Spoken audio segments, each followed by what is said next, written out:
say you have a bad grade, and that's one of the things that I've struggled with a long time, is that I went to the like extreme lengths, and like said, I'm a failure, and I'm never gonna get this degree or whatever. And I had to like teach myself, well, one bad grade, just taking it easy and just saying, one bad grade is not going to define your entire degree or your career. So I kind of liked where the book explained is that, taking baby steps and understanding that this is something that's going to take a long time and you have to work on it, if especially if that's something that you need to be comfortable with. Very good. Next person.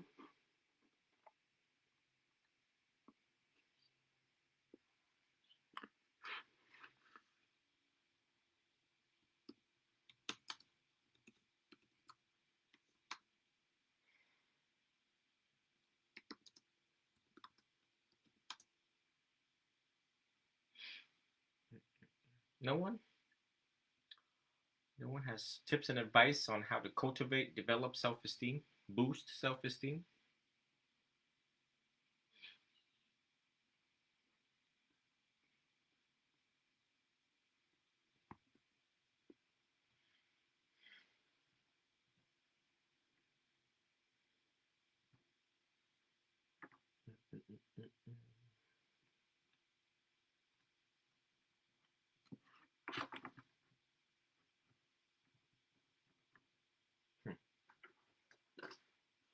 Today's not media day for me.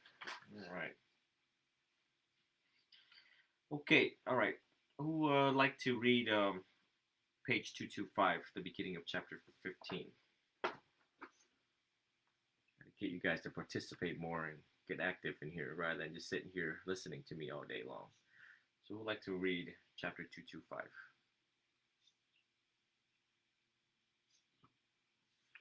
Can you hear me? I don't mind. Yeah, Where do you want me to stop? Let's read. My name is Rebecca Silverstein. I'm a licensed clinical social worker. Paneling with insurances through Alma's insurance program. My iPad is going crazy. Oh. Sheesh. Okay. Let's read page 225.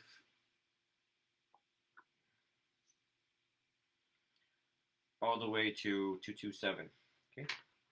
Go ahead. Okay. So, why didn't my page just do that? Okay. So, overcoming low self-esteem. So, disturbing feelings such as depression, anxiety, shame, guilt, anger, envy, jealousy are all often rooted in low self-esteem. An opinion.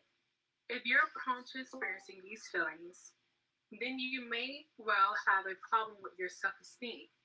You may assume that you're only as worthwhile as your achievements, online presence, love life, social status, attractiveness, or financial powers. If you link your worth to your temporary conditions, and if for some reason they diminish your self-esteem, can plummet too. Alternatively, you may take a long-standing dim view of yourself. However, favorably, the conditions mentioned, your self-esteem may be chronically low. Whatever case you can follow is the philosophical or self-acceptance that we outline in this chapter, which will significantly improve the attitude you hold towards yourself. Identifying these issues of self-esteem. Do you want me to continue? Yes, all the way to 227. Okay. Implicit in the concept of self-esteem is the notion of estimating or rating and measuring your worth. If you have a high self-esteem, then your measure of your value of worth is high. Conversely, if you have a low self-esteem, your estimate value is low.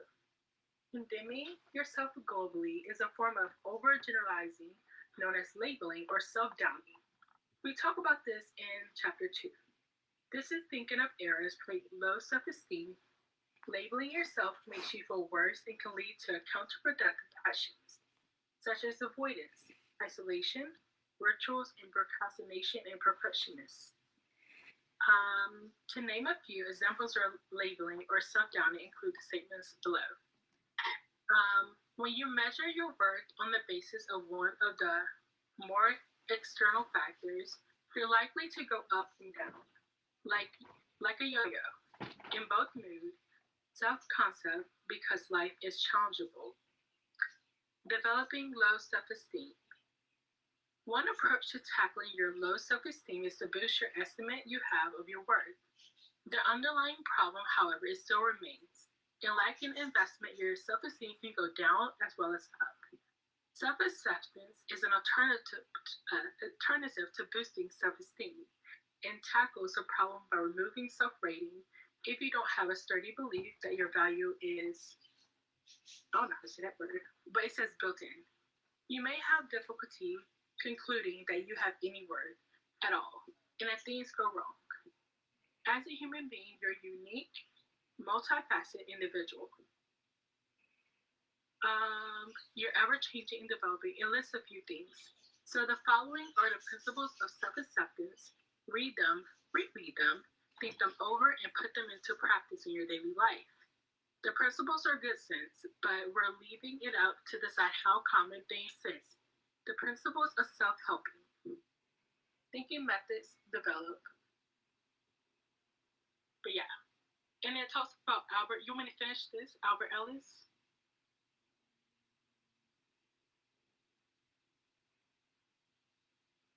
So, somebody else can pick up from there. Okay.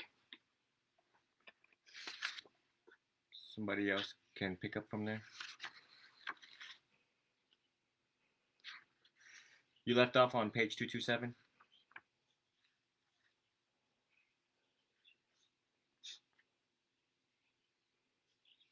Someone else can pick up from page 227.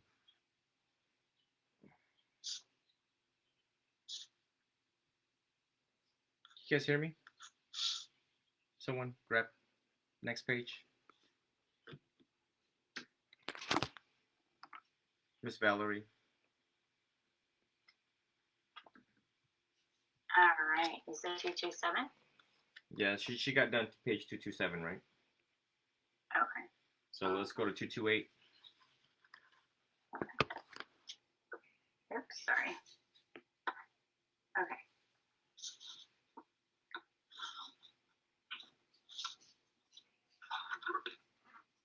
Okay, were you at understanding that you have worth because you're human? Is that where you're at?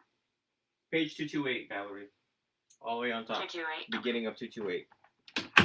All right, appreciating that you're too complex to globally measure or rate. You may mistakenly define your whole worth or even your entire self on the basis of your individual parts. Doing so is pointless because humans are ever-changing, dynamic, fallible, and complex creatures. Humans have the capacity to work on correcting less desirable behaviors and maximizing more desirable behaviors. You have the distinctive ability to strive for self-improvement, to maximize your potential, and to learn from your and others' histories, mistakes, and accomplishments. In short, you have the capacity to develop the ability to accept yourself as you are, while still endeavoring to improve yourself if you so choose. Consider a bowl of fresh hand-picked fruit, beautiful in almost every respect. Now imagine that one of the apples in the fruit bowl is bruised. Do you consider the whole bowl of fruit to be worthless? Of course not. It's a beautiful bowl of fruit with a single bruised apple. Avoid overgeneralizing by saying that your imperfections are simply facets of yourself and do not define the whole of you. Do you want me to continue, Venerable? Yes. Okay. Letting go of labeling. Self-acceptance means deciding to resist labeling yourself at all, and rather to entertain the idea that ratings are inappropriate to the human condition. For example, you lied to a friend once. Does that make you a liar forever and for all time? You used to eat meat, but then you decided to go vegetarian. Are you still a meat eater because you once ate meat? You failed at one or more tasks that were important to you. can you legitimately conclude that you are an utter failure? By the same token, if you succeeded at one important task, are you now a thoroughgoing success? As you can see by reviewing these examples, basing your self-esteem on one incident, one action, or one experience is a gross overgeneralization, believing you're more than the sum of your parts. Take a look at figure 15.1. The big I is comprised of dozens of little I's. So what's the point of the figure? When you evaluate yourself totally on the basis of one characteristic, thought, action, or intention, you're making the thinking error that a single part, the little I, equals to the whole, the big I. So figure 15.1, which do you see first, the big I or all the little I's? I see the big I. I used to see all the little I's. I used to nitpick Keep going. at myself so much. All right, along similar lines, consider a finely woven tapestry comprised of countless variations of texture, color, and pattern. Within this tapestry, you may find one or more flaws where the colors fail to meet or the patterns are slightly out of sync. The flaws in the tiny details don't cancel out the beauty or value of the overall piece. And what about the Venus de Milo? Over the years, she's lost a limb or two, but the officials at the Fair don't say, sorry, she's flawed, put her in the bin.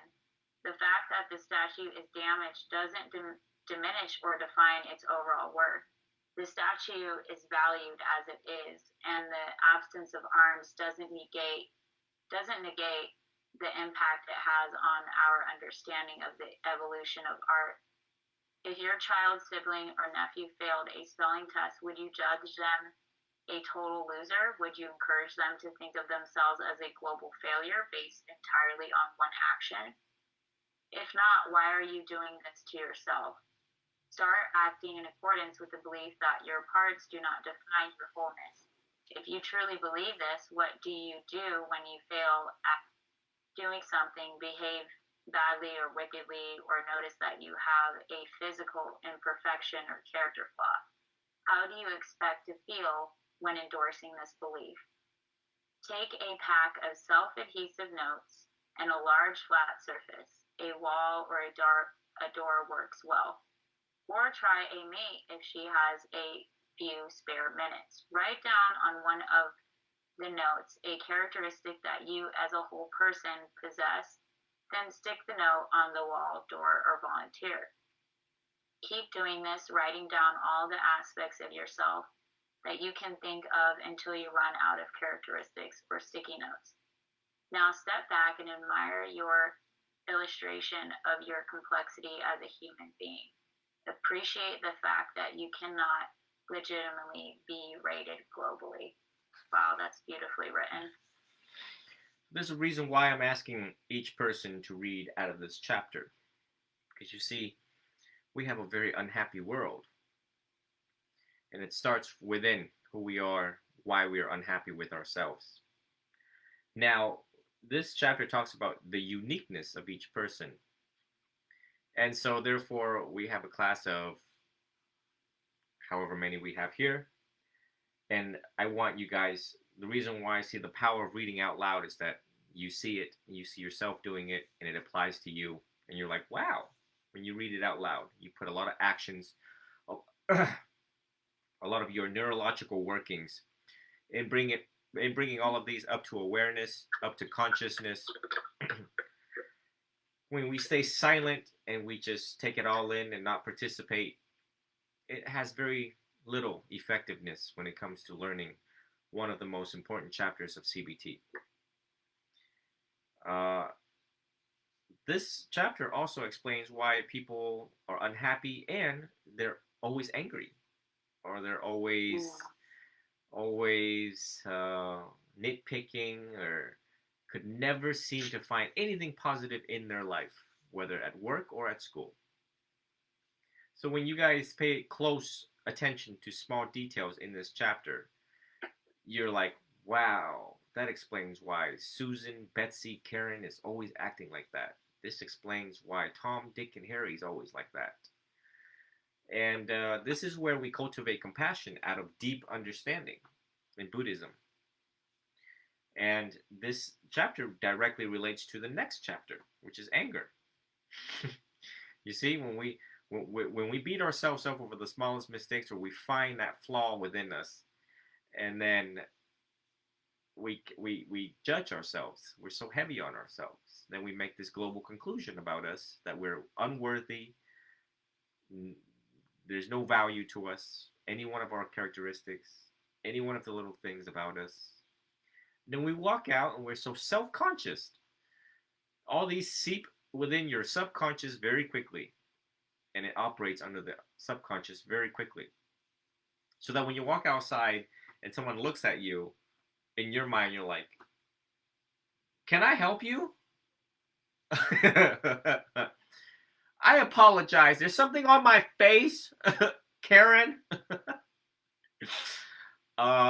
Notice when you guys were little and when you guys were adolescents, you were very self-conscious at wherever you went, and when certain friends or colleagues or classmates look at you, just because there's something about you. I mean, look, each and every single one of you, there's a uniqueness about the features of your face, arm, legs, everything about you.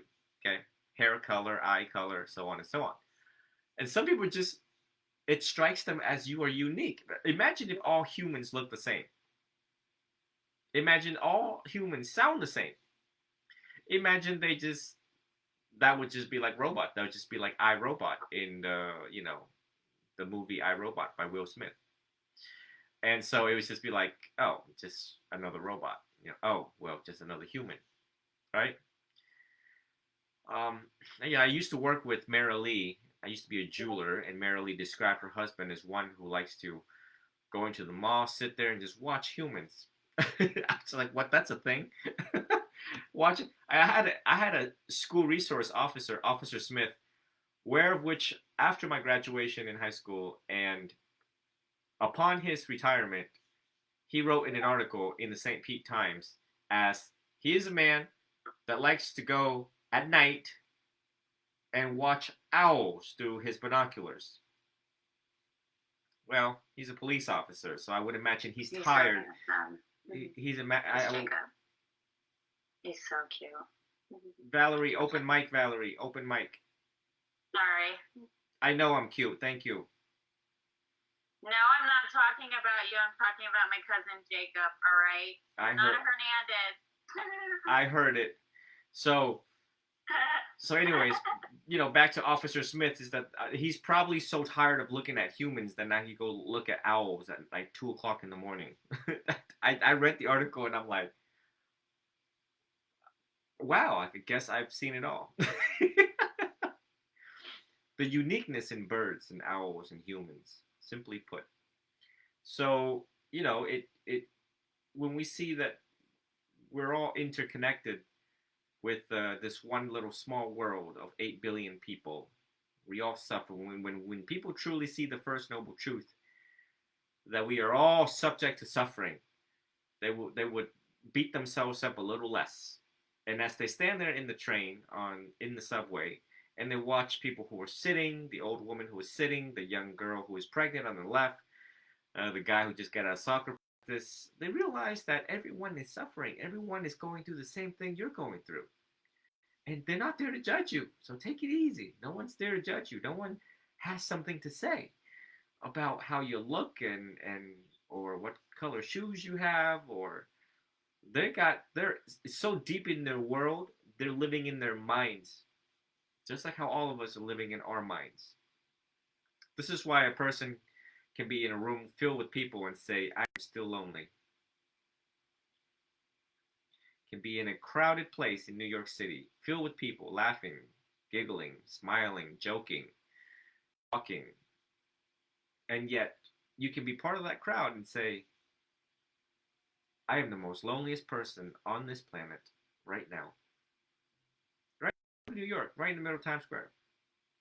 We all have had that feeling at some point in our life, or if not, you will.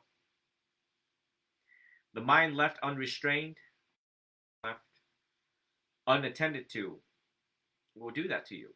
I've had that feeling before. Heck, I've been to many parties in my younger days, but yet still so lonely. Could not relate to anyone. And if I tried, in my mind, of course, you play out all sorts of scenarios, and you're like, they would never understand where I'm coming from. So, anyways, I just wanted to. I was supposed to say this earlier before I started asking people to volunteer, but now you all know why I'm asking people to read out loud in this very important section. Anytime when I feel something is very important, I like each person to participate, as you will get something out of it. That's the point. I loved reading when my teachers asked me to read in class. It's like, number one, you practice reading. Number two, if you don't read, then you're not going to get what's going on, and you could forget. Some of these chapters you should never forget. For the rest of your life, as long as you are human, you should never, ever forget. Ever. Because these are the common problems found in human minds that will come and attack you. You understand? If you are not conscious and aware when these things are playing out, when you're going through a divorce, when you're going through a breakup, when someone says something bad about you at work or school, these are the things that comes up.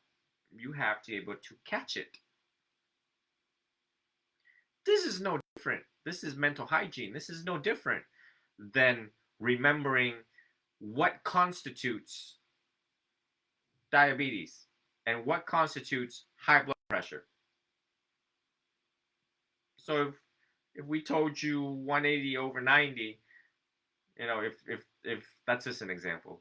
If we gave you that number and we told you every time you check your blood pressure, just be aware of 180 over 90, 180 over 100, okay? Then it's critical level, right? You know when it's need of clinical attention. But we don't do this when it comes to mental hygiene, looking after our minds, looking after our psychological well-being. So when something happens in your life, you get demoted. You don't get the position that you want. You go through a breakup. You're being rejected. Oh, that's a big one right there. It's like, will you be my Valentine's? No. Go away. And we got, oh yeah, it only takes one rejection for your world to spin out of control and to feel that, wait, there's something about me? Oh, there must be something about me. Oh, hell, this is my third rejection in 5 years. Your mind is going to play all sorts of tricks on you. So some of these chapters you cannot forget, because when it does play tricks on you, you know exactly which element of surprise that it is. And what are we doing? We are reading those elements right now. If you all were detectives, let's say you guys are detectives that investigate people who steal. And part of your detective school is, well, what constitutes stealing? Well, taking something that is not given, right? Not paying for it, either by concealment or whatever. And the last element is walking past the POS, point of sale, in any store. So if that's your only in one job to do, is to catch people who steal, and you forget one of those elements, that would make you a very ineffective detective. So when you study CBT, you need to understand all of these elements. I am training all of you to become spiritual physicians, your own psychologist, as much as possible. You're not going to get to PhD level, but you need to always guard your mind. This is what the Buddha emphasizes, always guarding your mind when it beats you up. When it beats you up about the way how you look, and it beats you up the way how you perform. Self-image, self-performance. Couldn't tell you how many times I have to counsel people, and it all comes back to these little basic fundamentals that we're studying here in CBT. Okay, page 230. Who would like to volunteer?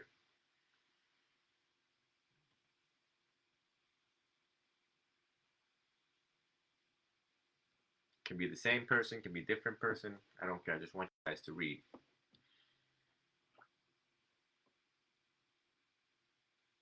Page 230.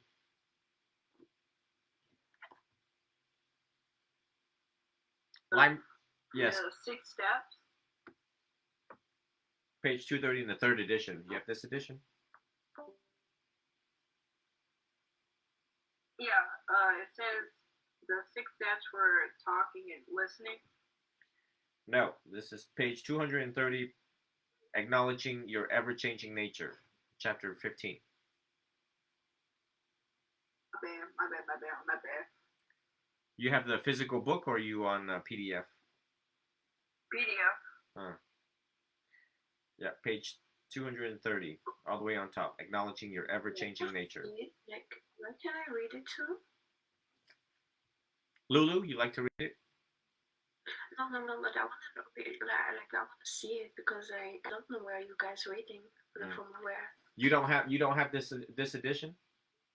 No, I don't. Yeah, so it's okay. It's just listen, because it's all right. Okay, are you ready for page 230? This is the 3rd edition, right? Yes, 3rd edition. Okay. Yeah. Making sure. Venerable, if you'd like, I can show my book while we're reading. I'm not sure if you guys are going to be able to see it, but I can try. It's okay. Okay. See, this is why we have to pay attention during class, right? If you have the 3rd edition, either PDF or in physical copy, right? This is where we have to be on point, right?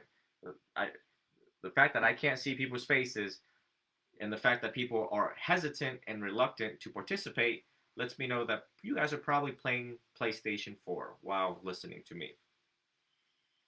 Right? In a traditional class, typically, you can't do anything. In a traditional class, you come in, number one, you pay. This is free. Maybe I should start charging money. Number two, once you're in class, your professor's got an eye of a hawk. And number three, you have no choice but to participate because you pay for the class, and you have to. If you want to be a good student, you have to participate. But these Zoom things or whatever, these Discord thing, All right, go ahead. Did you find page 230?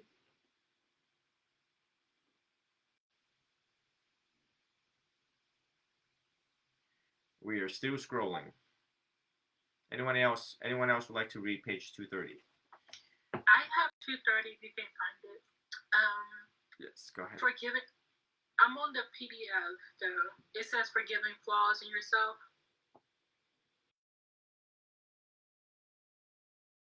Acknowledging your ever-changing nature. Page 230. 230.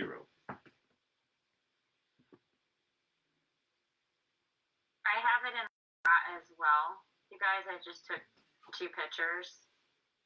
I recommend if you don't have the 3rd edition, just to buy it, because the 1st edition is showing me something else, the PDF that I sent you guys, the ebook. So I'd go off the hardcover, the paperback for the 3rd edition. Hold on. Do you guys know, who here can tell me about the 1st and the 3rd edition? Who here can put the pieces of the puzzles together about the 1st? Oh, my angsa. Oh, oops, excuse me. Oh, I'm glad I'm not a woman. Oof. This tank top, right? My left nipple was showing on YouTube. Ooh. Ooh. Oh my gosh, Venerable. I mean, it was like, hi, how are you? Woo. Hallelujah. Excuse me. Anyways. And it happens a lot too, by the way. If you guys profile Theravada monks, especially young monks, and they're doing temple. And so this is like a more modern and industrialized angsa, but the traditional angsa is a square piece that literally goes across like your Miss Universe or Miss USA 2022. And some of the monks, they actually have muscles and they have a chest. So it kind of shifts over a little bit and their nipple shows. And it's just like, Wow, yeah, you really are Mr. Universe now. Huh? All right. So now the first edition and the third edition. The first edition is for students who cannot afford the third edition. Okay? For those who can afford the third edition, which is anywhere from $15 to $24, they get the actual physical copy. So that's the difference between the first edition, the PDF, the free PDF, and the third edition. Now, a student who paid close attention to every single session would realize that, oh, he's reading out of the third edition, because every time when I read out of it, I say the page number and which edition it is, right? So unless there is extreme financial hardship, in my mind, I'm expecting people to kind of like, oh, maybe I should get the latest edition. Now, people who are too busy, cannot study CBT, or is now only surface level CBT, then they just rely on the first edition and get the most out of it, and then continue to upgrade their mind by deep listening skills, by and through these discussions.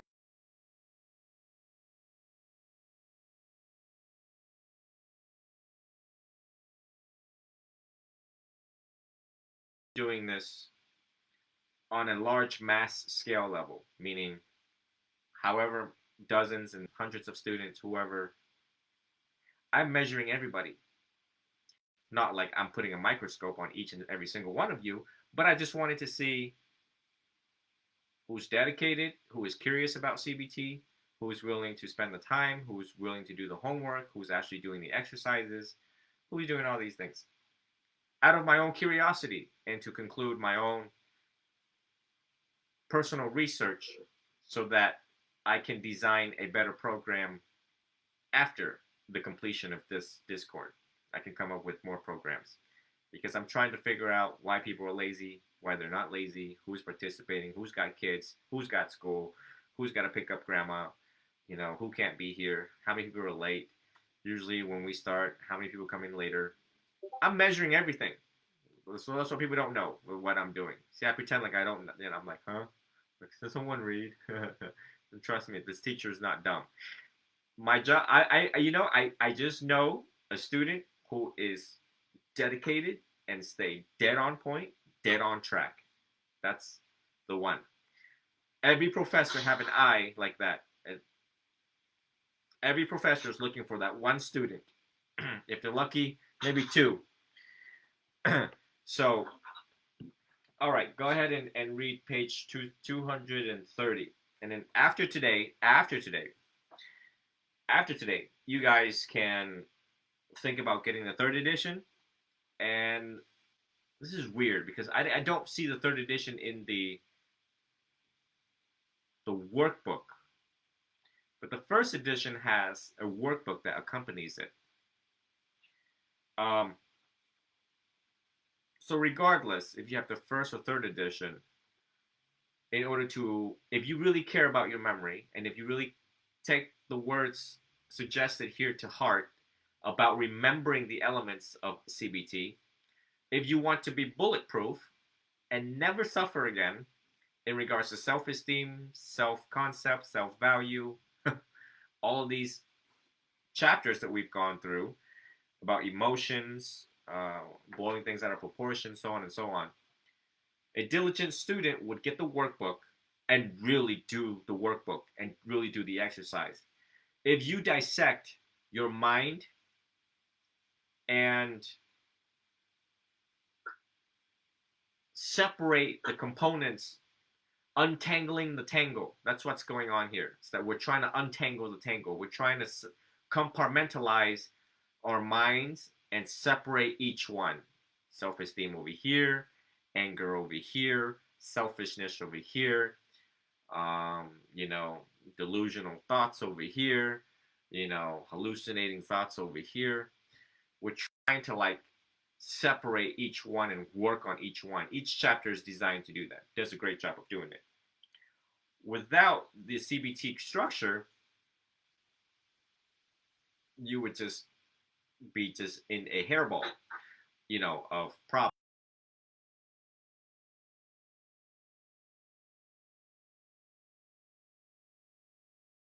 Go ahead and page 230. Go ahead.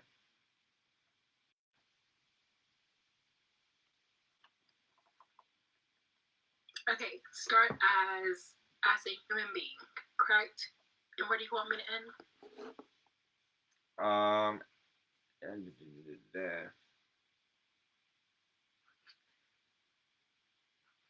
Let's read that all the way to page 233, but we're not going to do the examples on page 231 and page 232. Oh, actually, we're going to skip the forgiving flaws in yourself and others, and then we're going to go to the why self-acceptance beliefs work.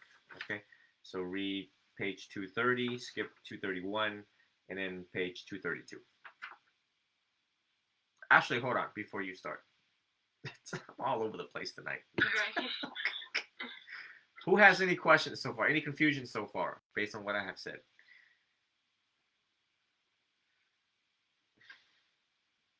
No confusions. Okay, everyone's on point. All right. I got to pause in case people have confusions or remarks or comments, questions. Okay, go ahead. Have at it, Armani. So, as human beings, your nature is to be ever-changing person. Even if you measure all your personal characteristics today and come up with a global rating for yourself, it will be wrong tomorrow. Why? Because each day you change a little, age very slightly, and gather a few new experiences. Consider yourself a work in progress and try holding a flexible attitude towards yourself. Every skill you acquire or interest you develop efficiently produces a change within you. Every hardship you weather, every joyous event that visits you, and every mundane occurrence you endure causes you to develop and adapt. Accepting your nature. So, sorry if we are the ones to break it to you, but human beings are flawed and imperfect. You may be the pretty impressive product of evolution, but essentially, you're just the most powerful animal on the planet. Even if you believe you're the creation of divine entity, do you really think that the divine design brief was perfect? Sorry, y'all, perfection. Maybe being complex, different, and within an built tendency to make this takes a lot of part of the plan. When people say you're only human, they have a point. Never ever can you flawlessly stop making mistakes. And neither can anyone else. It's just how we're built. During this process of accepting yourself, you may experience sadness, disappointment, or remorse for your blunder. These healthy negative emotions may be uncomfortable, but usually they can lead to self-helping, corrective, and adaptive behaviors.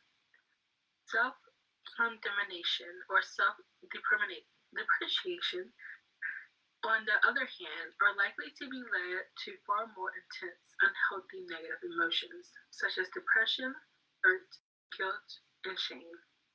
So you're more likely to adopt self-defeating and maladaptive behaviors, such as avoidance or giving up. Who else do you know who's exactly, and yes, we mean exactly, like you? The correct answer is no one, because human cloning things have been taken off yet. So you're in fact quite unique, just like everyone else. Skipping. Okay. Taking yourself overly serious is not a successful path to obtaining good mental health, which we talked about in chapter 24. Your individual human ability can be both amusing and illuminating. Things about comedy programs and films, much of them makes these shows funny. It's the way that characters behave. The mistakes that makes their social blunders, their physical ability, their personal particulars, and on. When you laugh at these characters, you aren't being malicious. You just recognize the Oh. You just recognize the echoes of yourself and the entire human experience in them. Furthermore, you're unlikely to put down these characters on the basis of their errors. Give yourself a similar benefit of doubt, accepting the existence of personal shortcomings can help you understand your own limitations and identify the areas that you may wish to target for change. For example, we have a couple of our own quirks that we try to accept and even celebrate as unique. Rob possesses no sense of direction, which can leave him lost in empty car parks for hours. Believe us when we say there's no map or sat nav helps. Sometimes we wonder if he even knows where he lives. Rena has her own special pronunciation for many words. That's to say that she gets them wrong. There are only two of our personal foibles that we're prepared to commit to print. What page is this? You want me to continue? Where did you stop? Using self-acceptance to aid self-improvement. Okay, let me. All right, thank you for reading. Yep. On back to page 230 when it says acknowledging your ever-changing nature. Aha! Who's able to connect that to our last Sunday's talk on the non-self? Anybody here? Anybody here got a light bulb that dinged in their minds on last Sunday's talk on the non-self? Matter of fact, over the past 2 weekends, we've been talking about the non-self and the 5 aggregates. And now, do you see 200 on page 230? You see the first paragraph concurring with Buddhism. Look at that. Moving on to accepting your fallible nature, valuing your uniqueness, is that the first thing that my professor said, Dr. Andrew, Ecker College, the first thing she said when she began the class, of course, all of us are all excited until she said this. She says, I am as messed up as the rest of us. And we're all like, oh, we thought you were enlightened. I did. I thought she was enlightened. Every professor that walked in my class, I thought they were all fully enlightened beings. Well, at least academically. I thought that was really humble of her to start off the class like that, teaching counseling psychology. And that's just that, accepting our fallible nature and the fallible nature of other people. It is when we want something else that is different, we want to change that, and we want to change that in other people, is where suffering start to arise. There's no perfect humans. From a cellular level to a psychological level to a brain structure, neurological level, to circumstantial level in humans. When you study humans and when you study counseling psychology, or if you go back to my YouTube and Instagram or Facebook and look at the one-on-one sessions that I've done with people, and I'm tracing back childhood, I'm just tracing back. I just gotta know, like, how do we get here? And you hear all of these stories about single parent homes, no parent homes, drugs, abuse, addiction, trauma. And you realize that's where we started cultivating the fallible nature of us.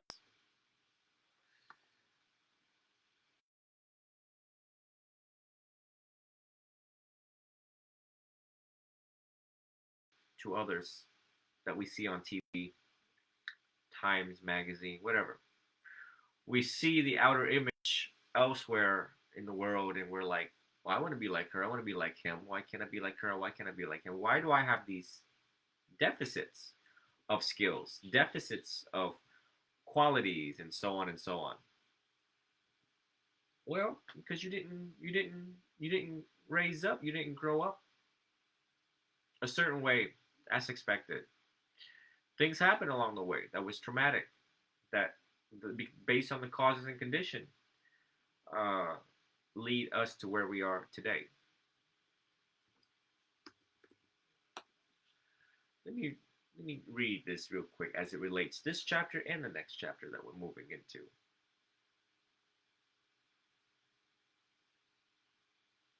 Oh boy, who did I send it to and from? Let me see here.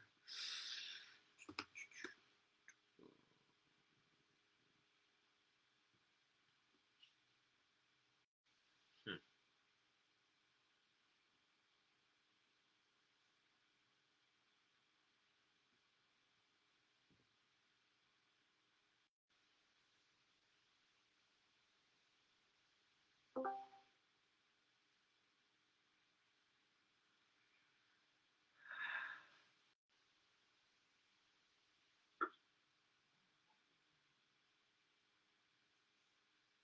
I'm reflecting for a second.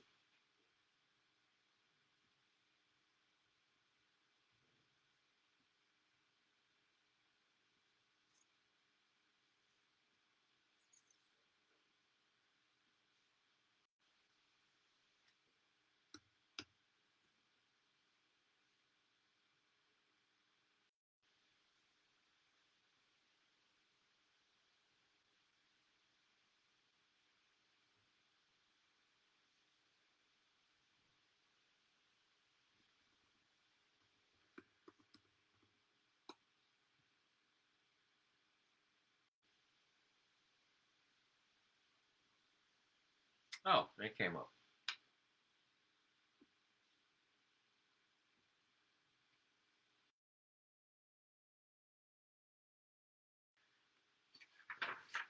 Hmm.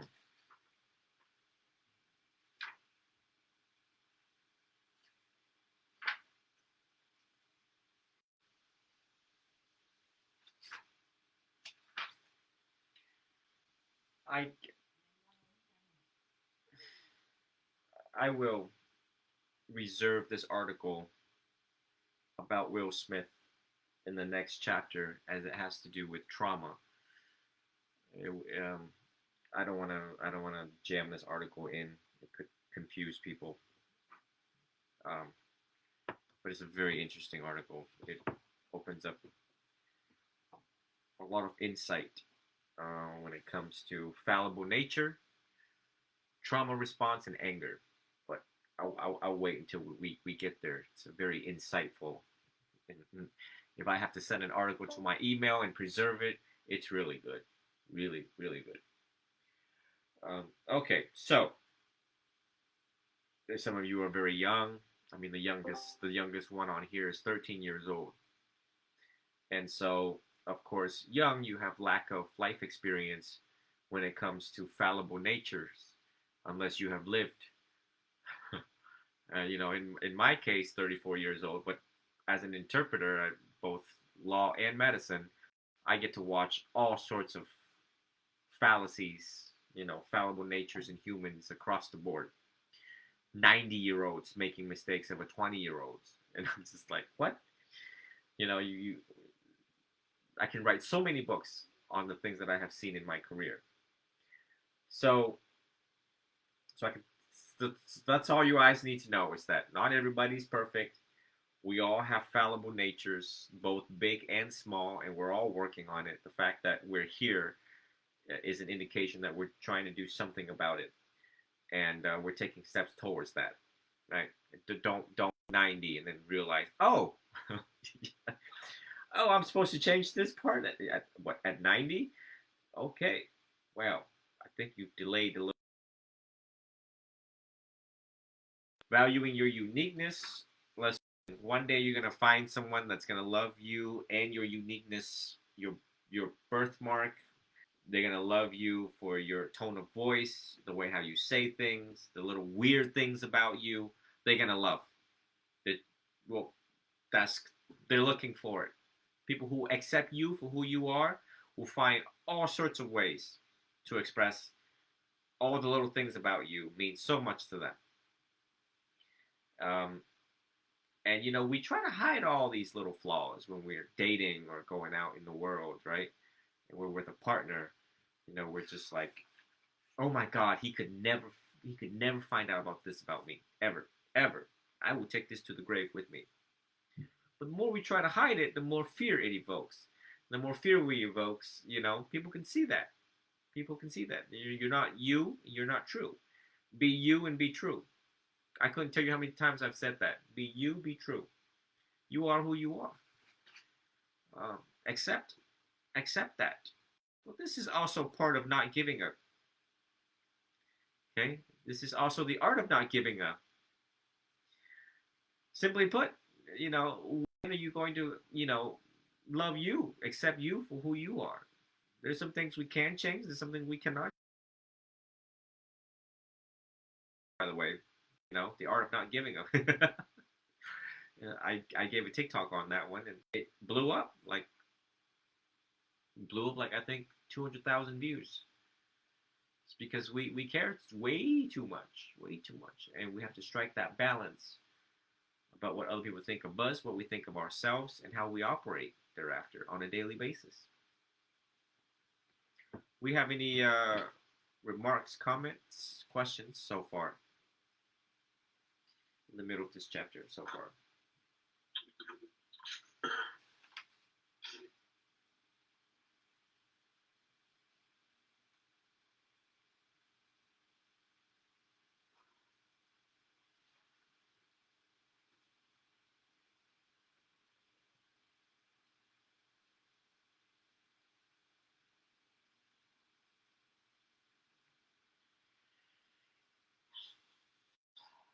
Who would like to read page 234, Understanding Acceptance Doesn't Mean Giving Up?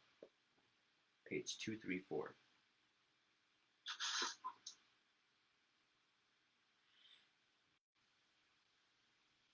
Miss Valerie.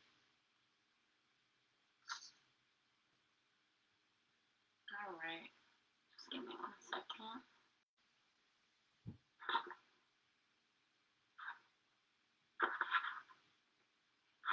All right. How far do you want me to read?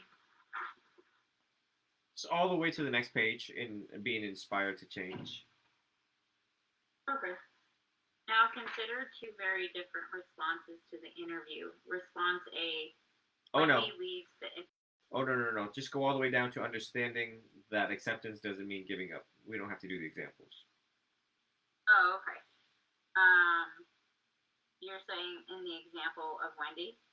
No, go all the way down where you see understanding that acceptance doesn't mean giving up. Mm-hmm. Bottom of the page. Oh.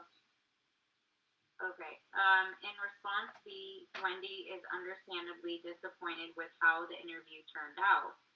She's able to recognize her skills deficit because she accepts herself with this specific deficit. She takes concrete steps towards improving her skills base. Val, all the way down where it says understanding that acceptance doesn't mean giving up. All bottom of the page.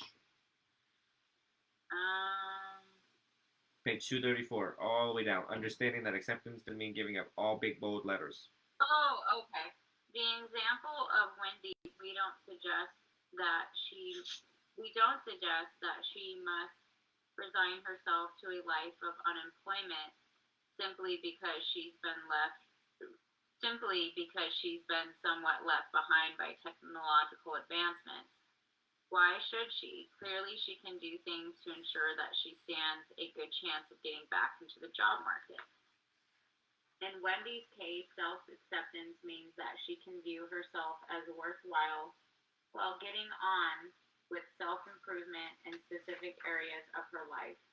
By contrast, if Wendy refuses to accept herself and puts herself down, she's far more likely to resign, perhaps even condemn herself to her current state of unemployment. Resignation requires little or no effort, but self-acceptance can involve a lot of personal effort.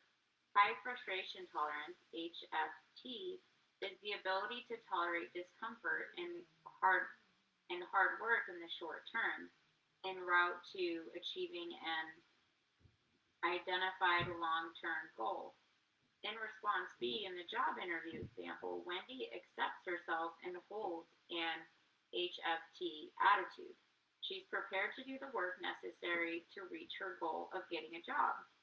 Low frustration tolerance, LFT, is unwillingness to tolerate short-term pain for long-term gain. An LFT attitude is present in statements such as, "It's too difficult to change. This is just the way I am. I may as well just give up." Resignation and LFT go hand in hand. In Wendy's response A, she refuses to accept herself in view of her recent experience and resigns herself to unemployment. Resignation may seem like an easier option than self-acceptance because it means that you have to do less. However, people tend to feel pretty miserable when they resign and condemn themselves, refusing to put effort into improving their situation. High frustration tolerance, very important. Never forget HFT. Never forget LFT also. In life, you're going to have it. You're going to have it. You're going to have to fight through it. And you're gonna be able to identify people who are also low frustration tolerance. They give up very easy. They get angry very easy. They give up very easy. They quit. It's too unbearable. Within minutes, it's unbearable. So monks, right? We cultivate high frustration tolerance. You all don't even understand the amount of frustration tolerance that we have to tolerate.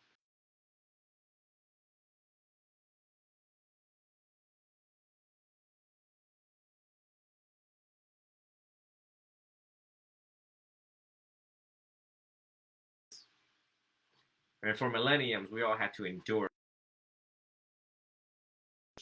very grumpy teachers, very strict and grumpy teachers. And whatever they said, we did. Clean the temple, clean the shrine, sweep, clean, mop. Go build this, go do that. That's it. It's no arguing, simply put. It will serve you well. This is exactly what Bruce Lee said, right? You are the bamboo stick, and you go with the wind. And that's cultivating high frustration tolerance. It's going with the flow, no matter how uncomfortable it is in the moment, both emotionally and psychologically. You want to survive this world, you will do that. What happens when you don't? Yeah. I had a question really quick. So I don't know if you remember, I was speaking to that. She was a temporary nun in the past. Yes. And she said she got kicked out of a monastery. Is it because maybe she didn't follow like the Sangha, like the precepts, or maybe what the community was requesting, or like could they kick you out if you're just like, I don't want to clean the bathroom? Yes. Okay, that's yes. what I was thinking. Yes. All right.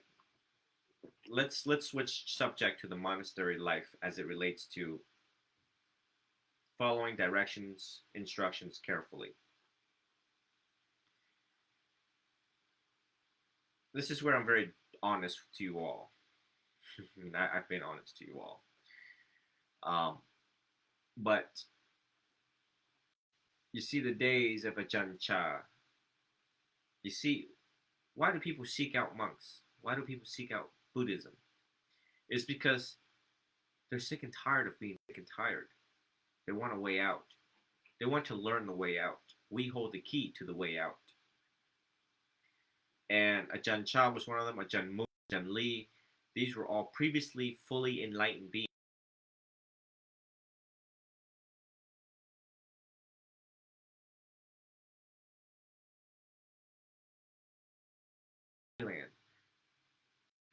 You couldn't Google Ajahn Chah and said, "Oh, there he is. You know what, baby? Let's go catch a plane right now, just go say hi to Jen Cha. Yeah, the man was very hard to find and track.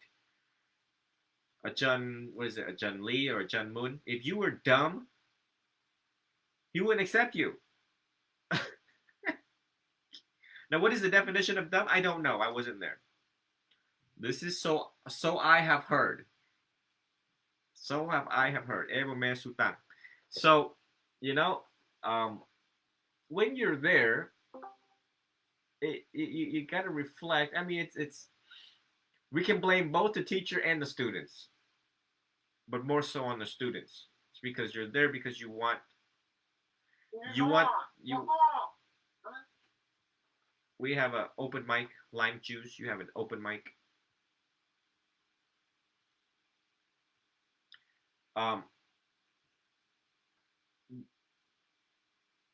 Not all teachers are perfect. Teachers have their temperaments. They have their bad days. And it's still very hard for me to, I mean, I don't know how I'm going to ever accept the position of an abbot with the amount of expectations I have. And I haven't even fully expressed the expectations I have for all of you.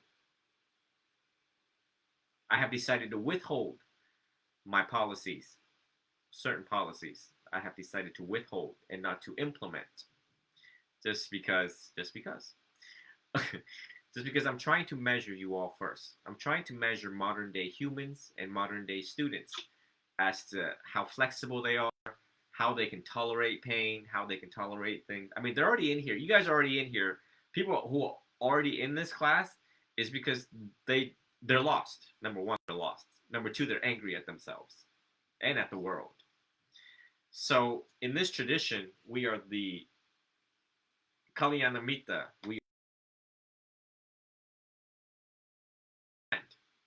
So a friend would want to be friendly and helpful and cheerful and to help you through things. Of course, that probably could not be said back in the day of the Thai forest traditions.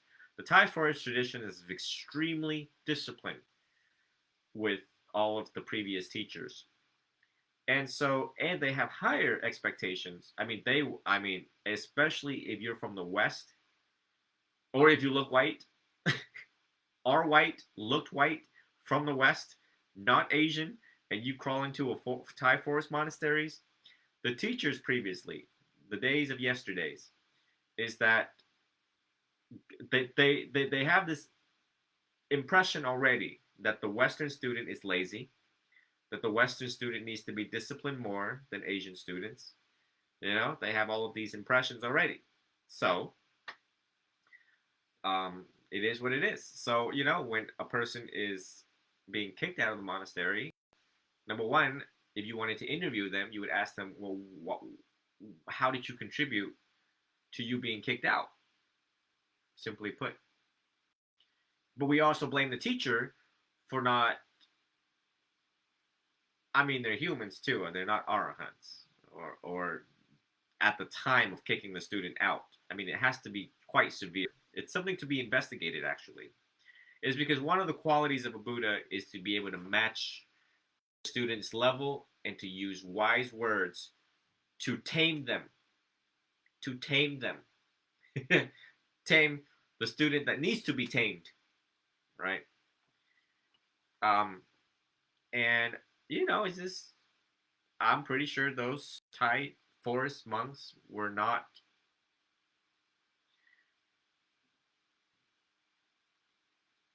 I mean, I'm going to guess because I don't know. I would say that they're not fully equipped to deal with the different types, different levels, different gradient. You know, you got to meet people where they are. That's what I'm trying to do. That's what I've been doing for the past 4 or 5 years, is to meet students where they are in life and to select appropriate teachings, appropriate recommendation and advice so that they can move on about their life. Of course, the CBT, this book applies to from high school level and up. Heck, even 10th grade. It's safe for a ninth grader, 10th grader to read this and understand the point. I feel. So it's quite universal. I've been fortunate enough to find this particular resource and apply it to all of you. But you've got to really tick somebody off to get kicked out of a temple, willfully, knowingly, and intentionally defiant, extremely disrespectful, did not follow the rule, the monastic.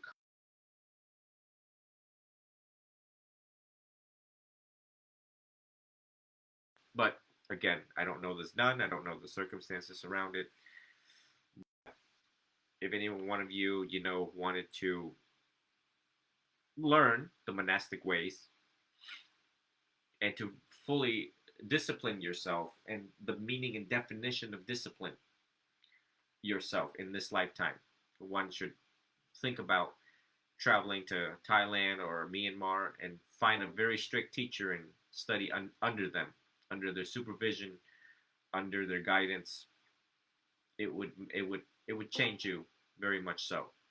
This was the same thing that my dad asserted about going into the military, how he values people who were previously in the military because they have installed self-discipline in the soldiers. And so is the medical field. Every time when I talk about self-discipline, I'd say, look at the medical field, the legal field, look at our lawyers, look at our doctors. They have been disciplined. They needed to have a very serious conversation with themselves and the way how they carry themselves in the world and the way how they carry themselves every morning.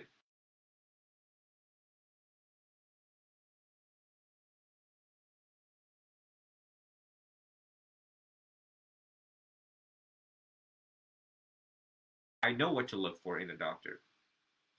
I know what to look for in a lawyer. And to see if they're on point, if they actually care. So, but I hold a lot of these people to a very high standards. It needs to be, or else, can you imagine doctors showing up to work not caring? It's like, yeah, let's do surgery. Doop, doop, nope. Oh well, he's dead. Next. It's like a McDonald's of surgery. That's not good. Or a McDonald's of law. It's like, not guilty, guilty. Oh well, life in prison. Okay, well, next. what kind of a quality of life there for people who is affected by both law and medicine?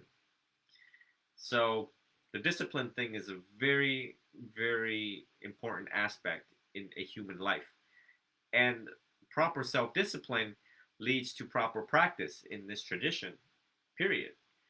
Because what did the Buddha say?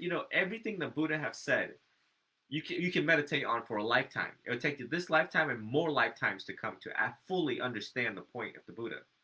When he said a mind has been brought under control, well attended to, and is well disciplined, does in fact yield great happiness. But in order to before you discipline your mind, everything in your life has to be in order. If your room is messy right now, you lack self-discipline. If you wake up and you don't make your bed, you lack self-discipline. If you don't brush your teeth, you lack discipline.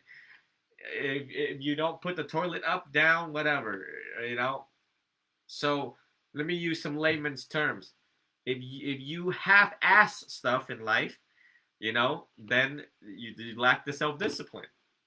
And I understand that some people was not raised up with parents who were first disciplined themselves or did not instill discipline within their kids.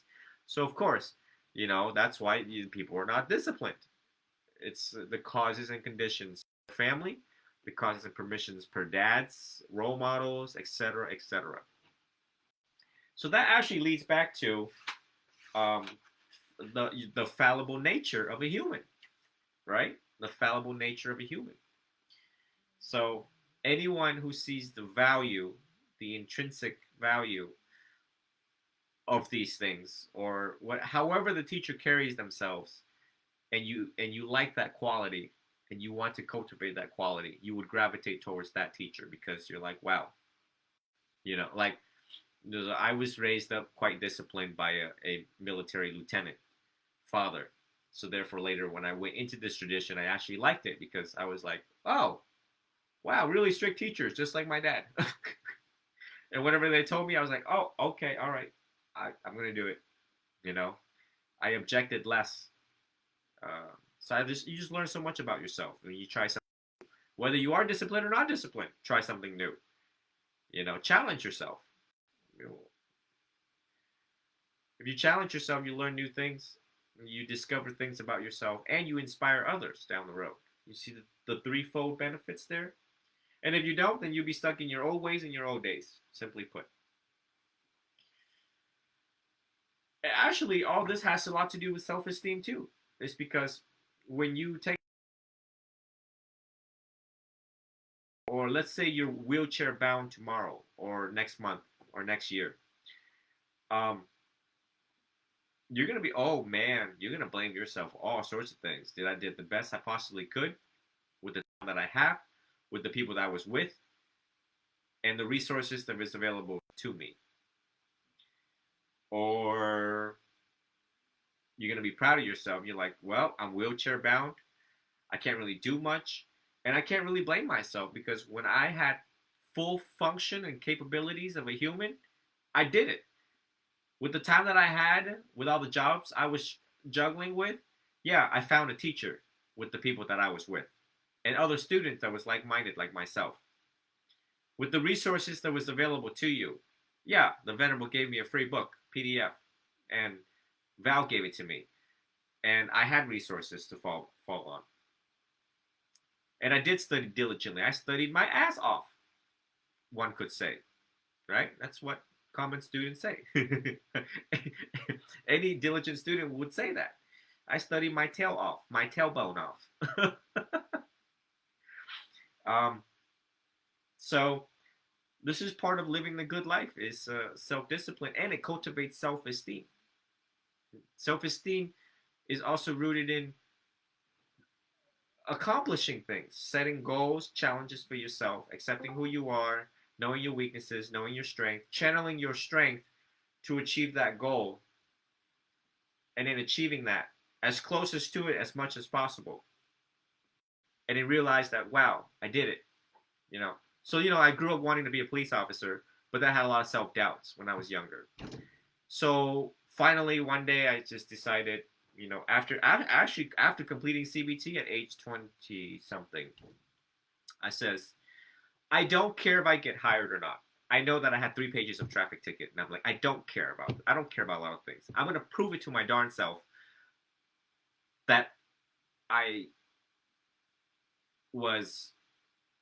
fit all the requirements to become one, and I did. I spent, oh my God, it's like $6,000.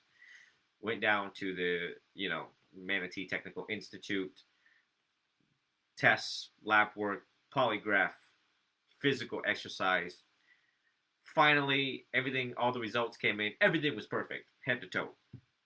And then finally, I was denied. And I was like, I'm okay with that. I am okay with that. I have lived. You know what? I always wanted to be a cop. I couldn't be a cop. And, you know, now I'm here. And I didn't have to prove to anyone else. I proved to myself. And I said, great. I guess I'm going to go back to college. They said, try back in 3 years, kid. Captain George Corrado, try back in 3 years. Got 3 pages of traffic ticket yourself? You want to give people traffic tickets? Don't think so. Come back 3 years. I said, I'll go to college in 3 years. I'll think about it after I get out. I went to college for 4 years, actually. So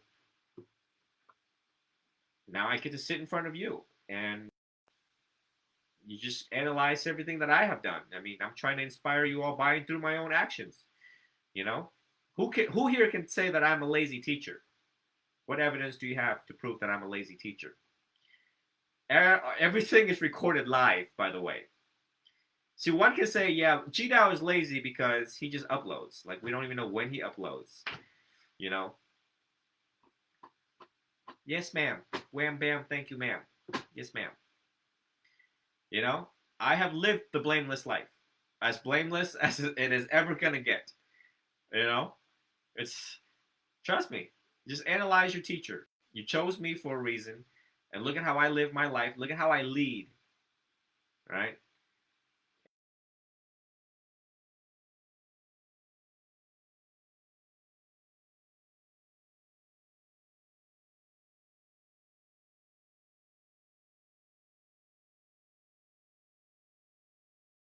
been doing all your life.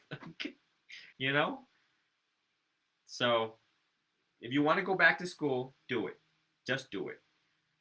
You know, if you want a relationship really bad, learn about it. You want to conquer anger, study it. You want to meditate, darn it, sit down and meditate. Sit down and discipline yourself. All right. Venerable? Yes, ma'am. I was going to say, you know, years ago I was in a really toxic relationship. So what I did was, what are the attributes and the characteristics that I was looking for in a healthy relationship? My next boyfriend or my next partner. And when I met Eric, he checked off most of the check boxes. So I think that's another thing you can do. What are you looking for in friends? What are you looking for in your family? Boundaries. Nobody's going to do the work for you guys, unfortunately. I wish I could, but I can't. So that really helped me in being in a more healthy relationship. Very good. Anyone have any comments, remarks, questions, confusions?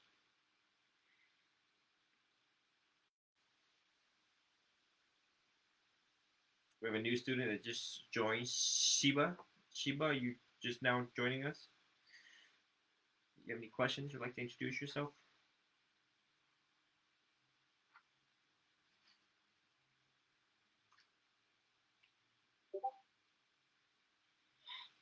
Okay. All right. So now we move on to page 241, cooling down your anger.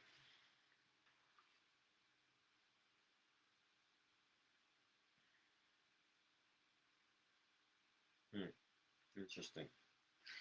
Who would like to read page 241 all the way to 243? All the elements, key characteristics of unhealthy anger. A lot of people are angry and they don't know that they're angry.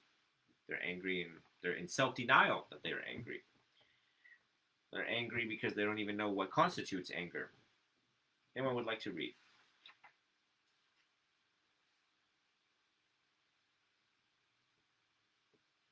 Martha, Armani, somebody.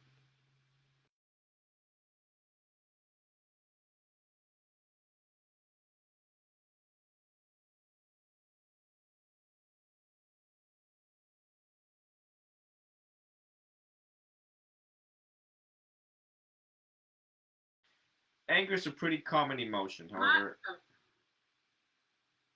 I'm sorry, I can read the first page. Yes, go ahead.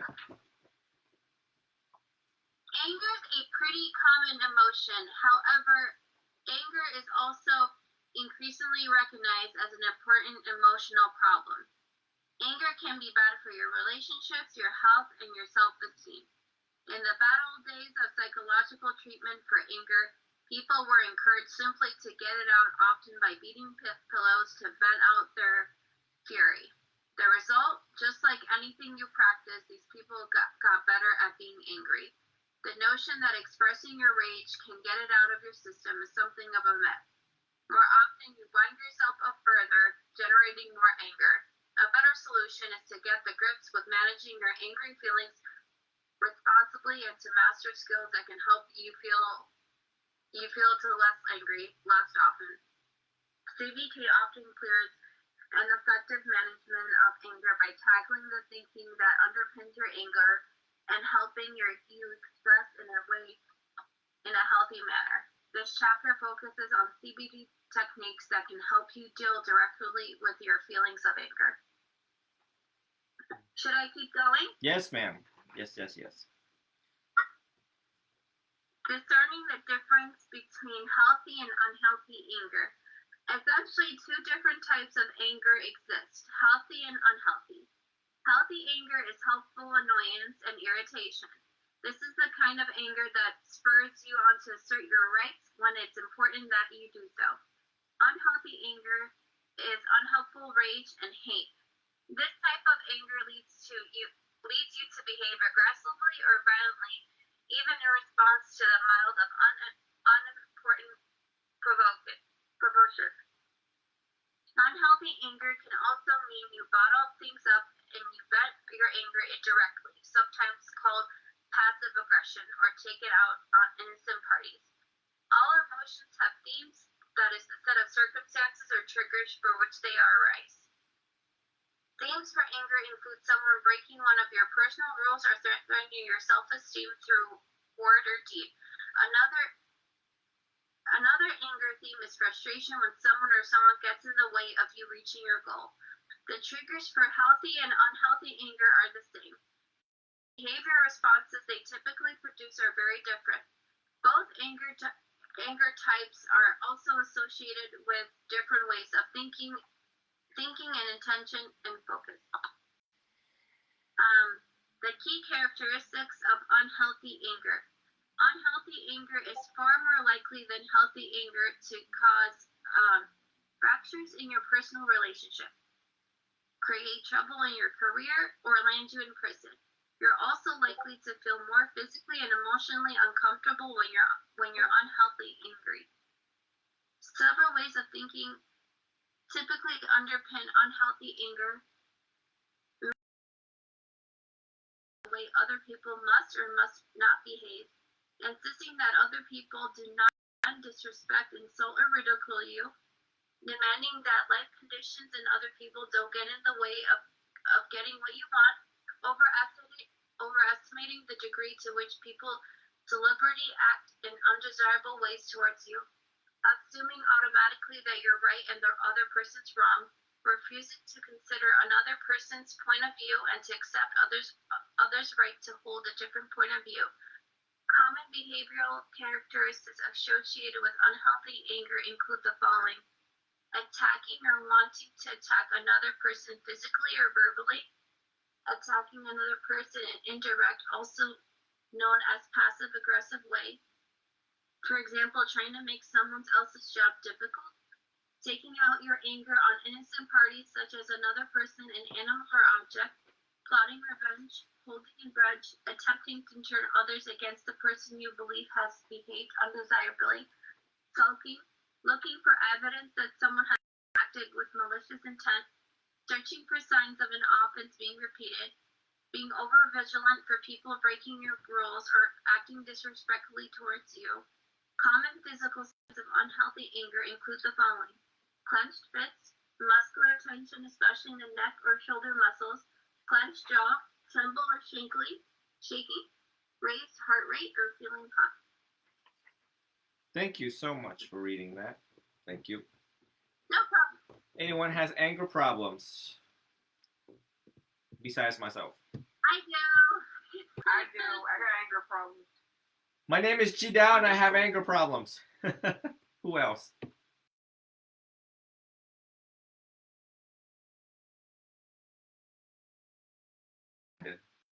Had. I can't find of a reason that I have now.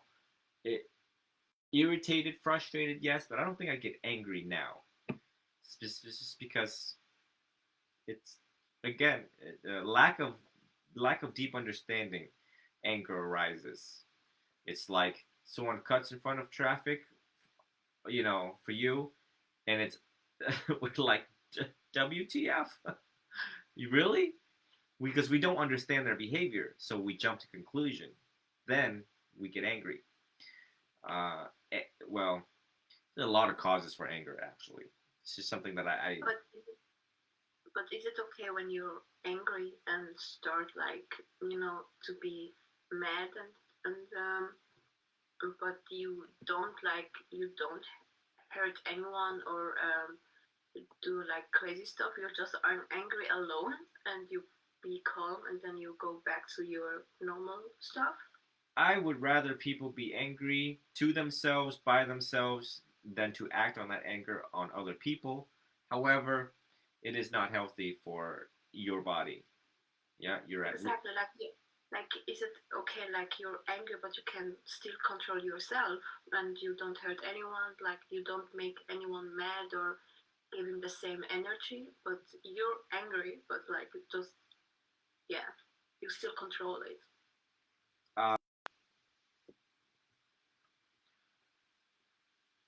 Our goal here is, this is one of the poison in Buddhism. There's only 3 poisons in Buddhism. This is one of them. You know, greed, anger, and ignorance of the Four Noble Truths. And anger is aversion. Wanting something and not getting it causes a person to be angry. Getting something that you don't want, get angry. This is the second noble truth in Buddhism. You ever seen a little 5-year-old not getting what he wants? He gets pretty angry. Throws a tantrum. Men don't ever grow up, so you see men, do that too. When they try to order a big wheel for their truck and they don't get the big wheel, they get angry.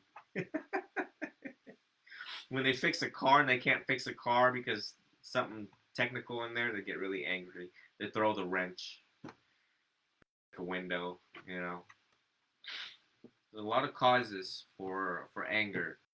And due to the causes and conditions, when you were a little child, if you were the only child in the family, and you always had your way, and now things don't go your way, you would get angry. That was me, by the way. And Venerable, I wanted to say, we can think we're in control of our anger, but control, we can mask that as suppression. And so we say, oh, well, I'm in control of my anger. Are you? Because you just lost it, right? So, like, I think about this time where, I'm behind on bills, and I got very upset on the phone because I wasn't being heard. The customer agent or whoever I was speaking to was not listening to me. If you call me and it's about bill, it's about money. I don't want to hear it's not about money. That's not the truth. That's not being direct in communication with me as the customer. Because I'm the customer, I give you money, I use your services, what have you, right? And so in that moment, I thought I was in control of my anger. I wasn't. I'd been suppressing my anger. And what happens is, when you do not address your anger, and I have place to speak on this, both my brother and I have been very angry, and not even angry. Try rage. Try livid. That's a whole other level. That is where you see red. You're not here. You're not in the present moment when you're enraged and when you're livid, right? So what I was hearing when this gentleman wasn't listening to me, I was no longer in the present moment. I heard my mother speaking to me and not listening to me, and I was rageful. I don't think I've ever behaved that way in my life. I got off the phone and instigated me, I would have gotten physically violent. That's how upset I was, and that's how angry or so much rage I had that I was literally shaking. And I went into our room and I threw things. That's how a child behaves. And adults can behave that way too. But this is what happens when you think you're in control of your anger. You're not. You suppress it. You think you're in control of it, but truly it's suppression, and then you're a bomb going off. This is an emotional reaction. You're not responding. If somebody flips you off or somebody cuts you off, you could get out of your vehicle and get physical with somebody. You could then flip them off, and then they get out of their vehicle. Things can escalate very quickly if you don't deal with your anger. And what Thought Not Han says is transforming your anger, understanding it, addressing it, and not just addressing it, but sitting with it. Why am I angry? I'm angry because my mother didn't listen to me growing up. My voice was not heard. I felt invisible.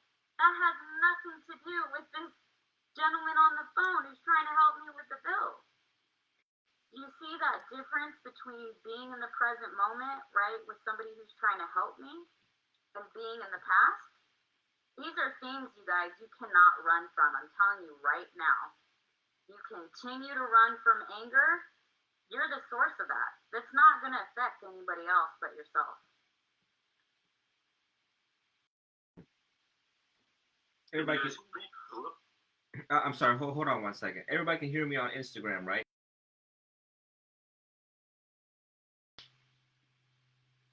Yes. Go ahead. Who wanted to speak? Go ahead. Lime juice. It just happens so fast. It's so hard to react, right? Like, you don't know what situations are gonna like make you angry, but when it happens, like the solutions to it, whether it's meditating, going for a walk, or like taking a bath and like going outside and hitting your grass, like it takes time to do those things where like anger doesn't really give you time to react. Like it's so hard to like contain it and like have a good reaction, like it's hard to have a solution in the moment of anger. Very good. Very good. I worked in customer service, and Val, when you mentioned that, it like brought me back. I did like 7 years of customer service from everywhere in the food industry through clothing. And oh my God, there's just, I didn't, one thing I remember, I have not seen so many unhappy people, especially on a Black Friday.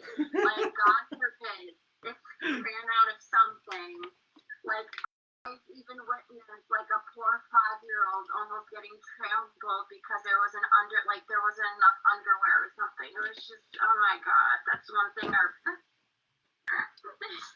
there's a lot of unhappy people.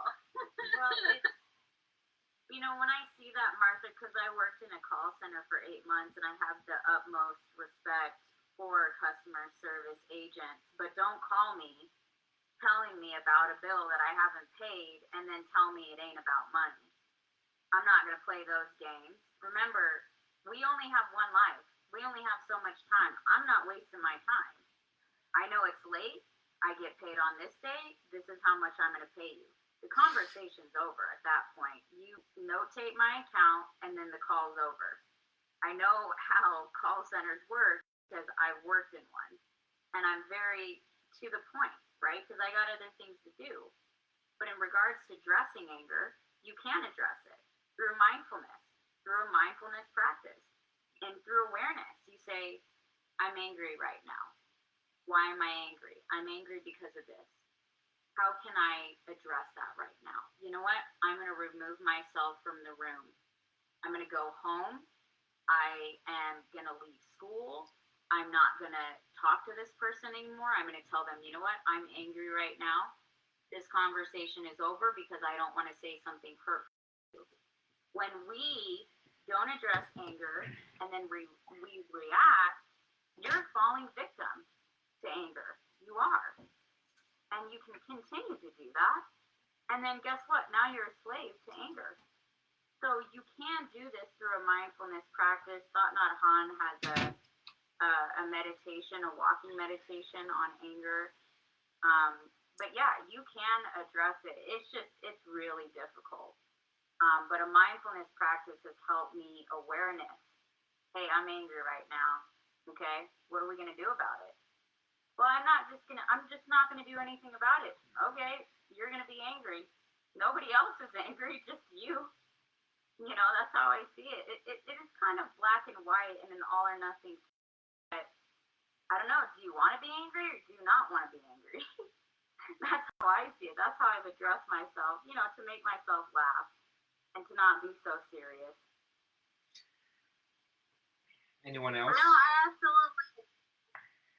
No, I just wanted to say I absolutely agree. And it was hard, like, at being an 18-year-old doing his customer service because I agree, you have to be very mindful during the conversations just out of your respect, even for your job. Like, you have to, you have to just be mindful of everything when people just get so overwhelmed or so, they potentially, absolutely, they can potentially get aggressive, and you have to just be mindful of the conversation or if not, just walk away and find someone like a manager to take care of it. Absolutely. Oh, I need to disclose something for any teachers that's watching, or the whole world's watching actually. Due to digestive problems earlier, it has led me to deplete myself, and realizing this is a very big topic to cover tonight, I decided to munch on some Thin Mints chocolate here to have some energy to remain in this. So that would be breaking the precept, but for medical reasons only. I don't want any senior level teachers watching right now. I'm like, oh, well, he looks really relaxed. Not only he's drinking a bottle of water, he's also eating after 12. So, isn't it like 8 hours, Venerable? It's like 8 there, so isn't it like 8 hours that you're not, right? It's after 12. If this is an emergency, please hang up and dial 911. Para contienda en español, oh my marque God, dos. stop it. He does this all the time to me, guys. Thank you for choosing Northside Hospital. For billing, please press 2. He's so ridiculous. If you like a payment plan, please press 3.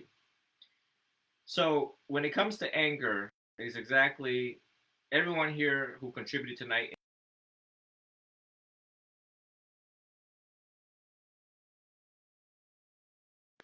Your analytics about anger. As we will address how mindfulness plays a role in that, I wanted to talk about this is like a beach ball. When things don't go our way and we want things to go a certain way, if the causes and conditions caused us to be angry easily, in rage mode, putting holes in the wall, dent doors, car doors, broken glass, window. Look, we have all ways of showing, expressing, and manifesting anger. It's not a good thing. You don't want to be 30 years old with high blood pressure. Why? Because high blood pressure is the silent killer. So if you have it, then you're just a ticking time bomb. You can die at any moment. You can have a stroke. Not pretty. Then that creates anxiety. And you want less anxiety in your life, because the more anxiety you have, it also prompts more anger. What's good is going to be good, and what is not good is not going to be good down the road. So anger is like, suppressing anger is like holding a beach ball underneath the water, and one day it has to come up. By and through meditation, we know when it's going to come up. When we investigate deeply the root cause of our anger, hopefully some insight, some light shine. Oh, my father was angry, so therefore I have a little bit of his genes, heredity. So on and so on. So some of the first things that change, right, when you get angry is your breathing. Your heart rate, your breathing, your veins starting to pop out of your neck. So these watches nowadays, these smart watches nowadays, tells you your heart rate. Actually, my watch tells me that I'm stressing. It's like, you're stressed, take a break. It's like, okay. It's amazing because it's unconscious level that you're not even aware of, but it's able to detect physiological responses in your body to let you know, hey dude, get up, walk 5 minutes right now. So these newer Apple watches, and I don't have an Apple watch, I have one of these cheap Garmin ones, like $50. So using technology helps us more aware of our body and mind. So in meditation, when you're so in tune with your body, you actually are very vigilant signs of anger when it comes. And we have to be careful when we're around other people who we have prior information about. So if I'm dating Karen or Rebecca or Anna, and I have prior information about her, the things that she does, or if she has prior information about me, how I keep the toilet seats up, down, whatever, leave the shoes in the house, not outside the house, don't do the dishes. Before you start arguing with someone and you already have prior information about them, wait for it, because it's coming. You know it's coming. mom, dad, uncle, grandma, whoever you have previous information about, prior information and knowledge about, you get into arguments with them, the start of an argument or a pending argument, wait for it. Because you're going to use everything you know about them against them. So you always do this. You always put the shoes inside the house. You always leave the toilet down. You always leave the toilet up. You never do the dishes. I've told you this a million times. Why do you not take out the trash? The trash is in the house for 5 hours.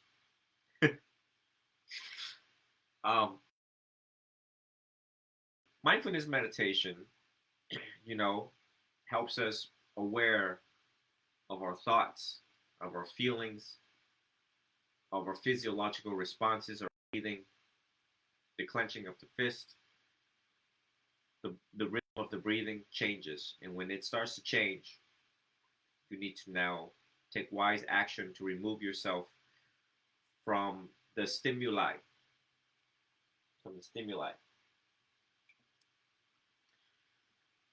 When your senses are open, ayatana, eyes, ears, and when you're perceiving all of these things, the 5 aggregates, we just talked about the 5 aggregates last Sunday. I did a phenomenal job, by the way, explaining the 5 aggregates. One of the hardest things in Buddhism to ever explain. The 5 aggregates, everything in Buddhism is hard to explain.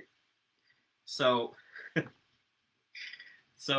when, all of these start to spin and turn, and the links of influence, you got to be aware of every single one of them. The first aggregate, the second, the third, making sense, perceiving, acting wisely. So that's why you have to practice. You cannot understand this on an intellectual level and be like, hey, great, Venerable said it. Okay, well, next time we argue, I'm going to be mindful of it. No, it don't happen that way. It don't happen that easily on an intellectual level. Loving kindness meditation also aims to start pouring water on your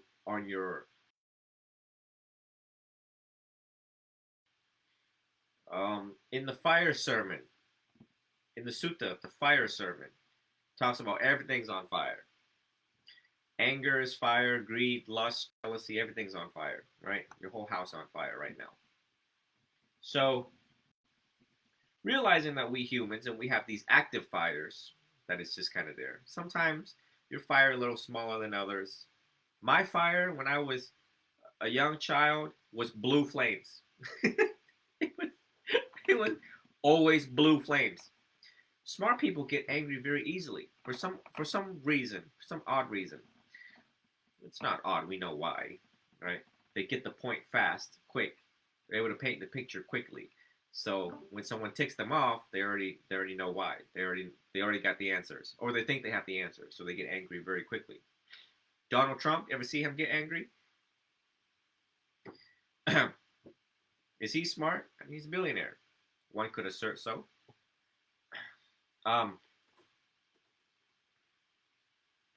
So the practice of loving kindness meditation is to pour water on these little fires. Sometimes little, sometimes they're big, but you're doing something about it. May I be well, may I be happy, may I be free. May I be free from physical suffering, may I be free from mental suffering. Physical suffering, mental suffering. You wish yourself that, okay? So the next time you get angry, you would remind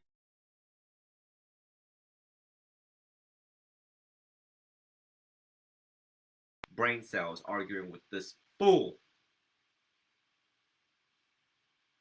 A wise person, all of you. All of my students cultivate yourself to be the wise. And the wise don't chill with fools. And who are fools? Fools are fools that do foolish things, think foolishly.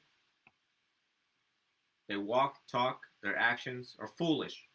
If they have proven to have done something foolish before, they will do it again. So why would you put yourself in a position to be with fools where they will push buttons that make you angry? The potential and likely chance of you getting angry ain't worth it. If somebody gonna tick you off, I hope you get paid a lot of money. Because you hang out with maybe 20 fools in your life and you get high blood pressure, who's gonna pay for your amlodipine? Who's gonna pay for your blood pressure cuff? Who's gonna pay for your Littmann stethoscope so you can take your blood pressure? Yeah, exactly. The wise do not put themselves in positions where they can get angry. Likewise, all of the good merits you have done in Buddhism, it can be extinguished quickly. With just one act of anger, you can wipe out all the meritorious deeds that you have done in your life. So you can see the attractive nature of anger and the unattractive nature of anger, both from a human standpoint and from a Buddhist standpoint, simply put.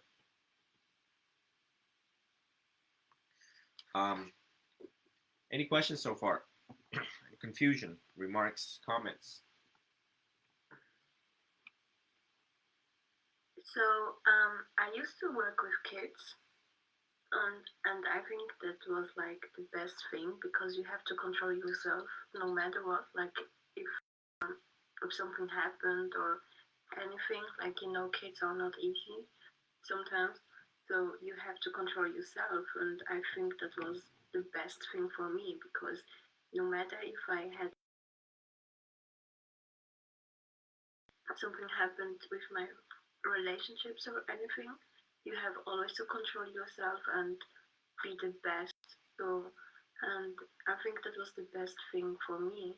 And anyway, when you see kids playing and having fun and smiling, you forget anything in it.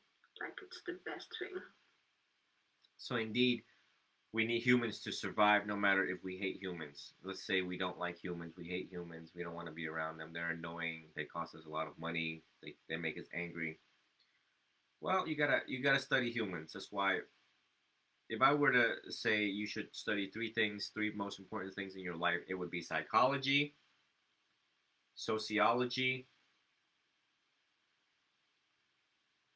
Just had it yesterday. Oh, and business management. I mean, if we say four, then Buddhism would be the last one. But you gotta know humans, you gotta know society, you gotta know how to make money to survive because everyone here's got bills to pay. So, but the fact that um, the the fact that my mom made me angry growing up, so I made it my mission to study why she is the way that she is. Probably. That's what I was wondering. Like, are people born angry? Are we born angry? Go like this. Yeah. So, um, you have static on your mic. If you could mute your mic until you're ready to speak real quick. Coco.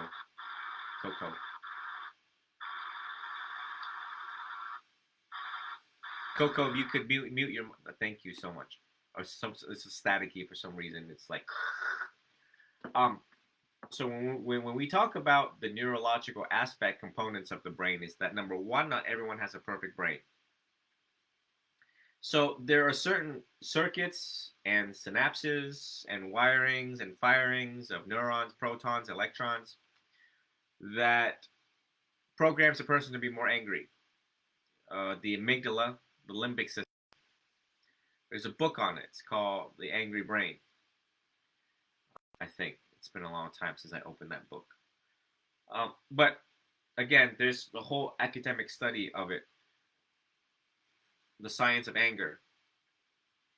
So yeah, if you had angry parents, and if they raised you, and you could inherit some of their genes, angry genes.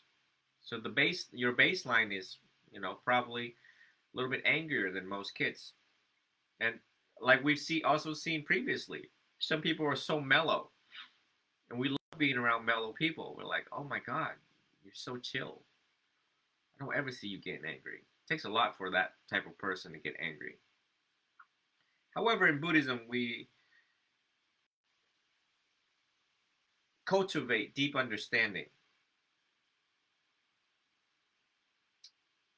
If we have to be around these type of humans and people in our lives, we have to strive to understand them where they've been, where they are now, and where they're going, to have understanding so that in case if they do make a mistake, we don't get angry at their mistakes.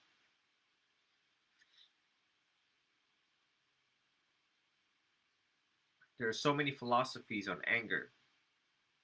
You know, getting get, But what if something happened like really bad, like you know, your boyfriend cheated on you, or someone hurt you so bad, like you can't control yourself. well, that's what we're doing here is we're learning to control ourselves. Well, No, I mean, yeah, but I mean, like sometimes it's just like I know everyone has like a little bit anger issues. yeah. So So that's attachment, right? So yeah, I mean, listen, we're humans. We're humans. exactly. When we fall in love, these things are bound to happen. As long as you are in the skin, in this little human skin, you are subject to all sorts of emotions when people cheat, lie, steal from you, right? And that's what Buddhism teaches you is that not to be attached, to see foolishness when it is unfolding. Usually, the relationship will you're gonna see the loss of fire, and then subsequently it'll lead to cheating because of the loss of fire. However, that fire was lost, whether intimacy, communications, you know, sex. So, I mean, the wisest way to respond from an ideal Buddhist standpoint is it's already been done. He already cheated on you. So getting angry at this point on forward doesn't change the fact that he already cheated on you. Now, how do we proceed forward intelligently and wisely? Which is to trace why this took place, how we, first and foremost, how we contributed to the downfall of this relationship, leading to that cheating. Because someone is missing something. There was a missing component element in this relationship. People cheat because they couldn't find what was in the existing relationship, so they would go out and they find it on the outside. Um, and they couldn't solve their own problems, so they decided to solve the problem on their own, on the outside, seeking elsewhere. So it's pointless at that point to get angry. You just have to see what is the attractive nature of getting angry right now with this matter of fact. And a wise person would. That's what we have to be able to separate objectively our emotions and what's happening. Put that apart so that we can see clearly into the true nature of the reality of the problem. Typical humans, they just go with their emotions. They act on their emotions. Is it hurtful and painful? Absolutely. Absolutely. But in these moments are the moments where everything that has been taught to you, what was taught to you by other teachers in Buddhism, CBT, this is where it matters. This is where you deploy and use what's the point of studying CBT? You can't use it. If you cannot pull it out of the cabinet right away, like emergency medicine. So, I hope that answers that. This is why we have to, in our life, there's going to be so many buttons that's going to be pushed from now until you die. A lot of people are going to be pushing your buttons. Work, home, school. And we have to respond to that skillfully so we don't accumulate negative karma and we don't go to jail or the hospital. It sucks being human. First noble truth. And if you think it sucks, don't come back. Be a fully enlightened being. But now we're here. We're stuck. We're here with the people that we're with. We got to learn how to deal with them in society as a whole. So when we meditate, oh crap. When we meditate, we don't meditate to get better at meditating. We get better at life. When you meditate, you get better at life.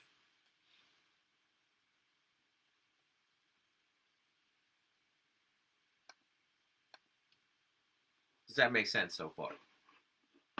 Any questions or confusion?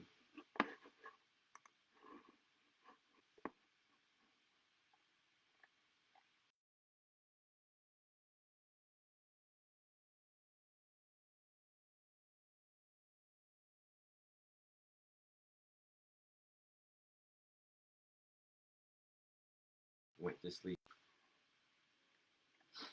All right. Let me see here.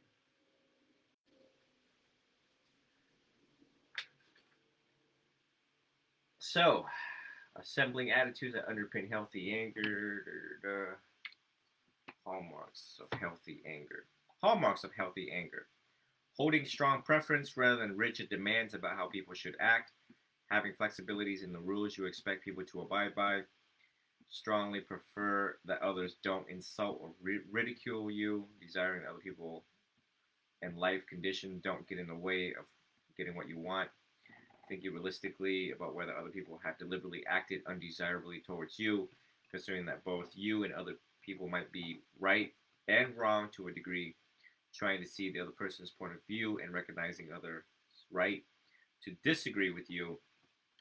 And behavioral characteristics typically of healthy anger include asserting yourself with the other person, staying in the situation with the intent of resolving any disagreement, requesting the other person to modify her behavior, and respecting her right to refuse to do so, looking for evidence that the other person may not have behaved with malicious intent, being able to forgive and forget.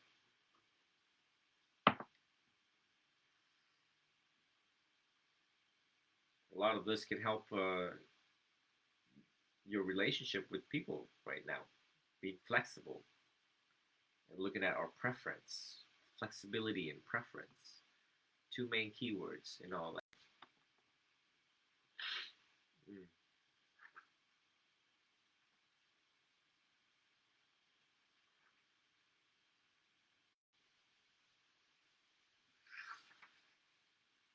Forming flexible preference,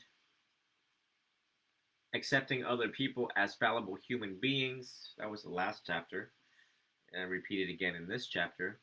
Accepting yourself, develop high frustration tolerance. I addressed that last chapter. Pondering about the pros and cons of your temper. Like I said, the attractive and unattractive nature of your temperament. So tonight I want everyone to write in their little journal, would I rather be right or would I rather be happy? Am I going to do the right thing or am I going to do what I really want to do? And in situations of anger, typically these are the questions you want to ask yourself. Would I rather be right or would I rather be happy? Calm or school? Am I going to do the right thing or am I going to do what I really want to do? Because right now you want to punch the wall. Right? Versus walking away. And folks, when it comes to your senses being open, if you were deaf and you can't hear them, you wouldn't act on it. And also the meaning that you attach to what they said, which is what we've addressed earlier in CBT. Attaching meanings to things, words, and so on and so on.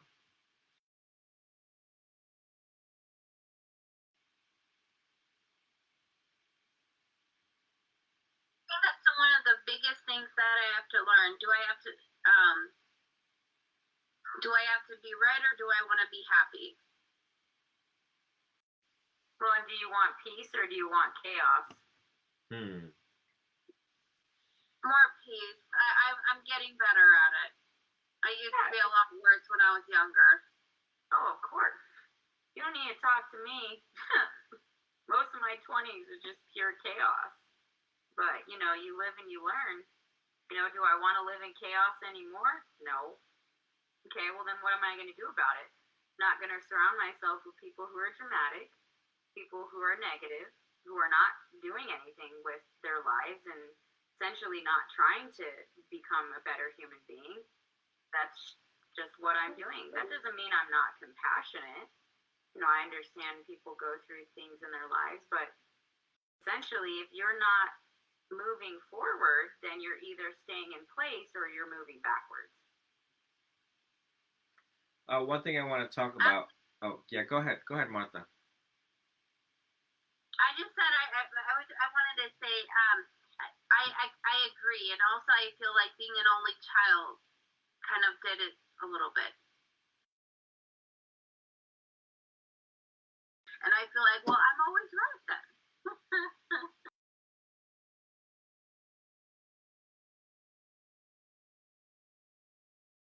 need to be self-righteous. You know, just how right do we think we are? What evidence do we have to think that we're right? Oh man, the things that comes with being a human. Page 251 talks about asserting yourself effectively. One of the things that I have observed over my years about anger is that sometimes people get angry, well, actually, most of the time people get angry, is because they don't know how to communicate with other humans. If you're in positions of leadership or management and you don't know how to convey certain policies, expectations, and rules to other people, you can be very frustrated and you can get angry very quickly. There'll be steam coming out of your ears while you're working. And so page 251 talks about asserting yourself effectively. Who would like to read that? Page 251.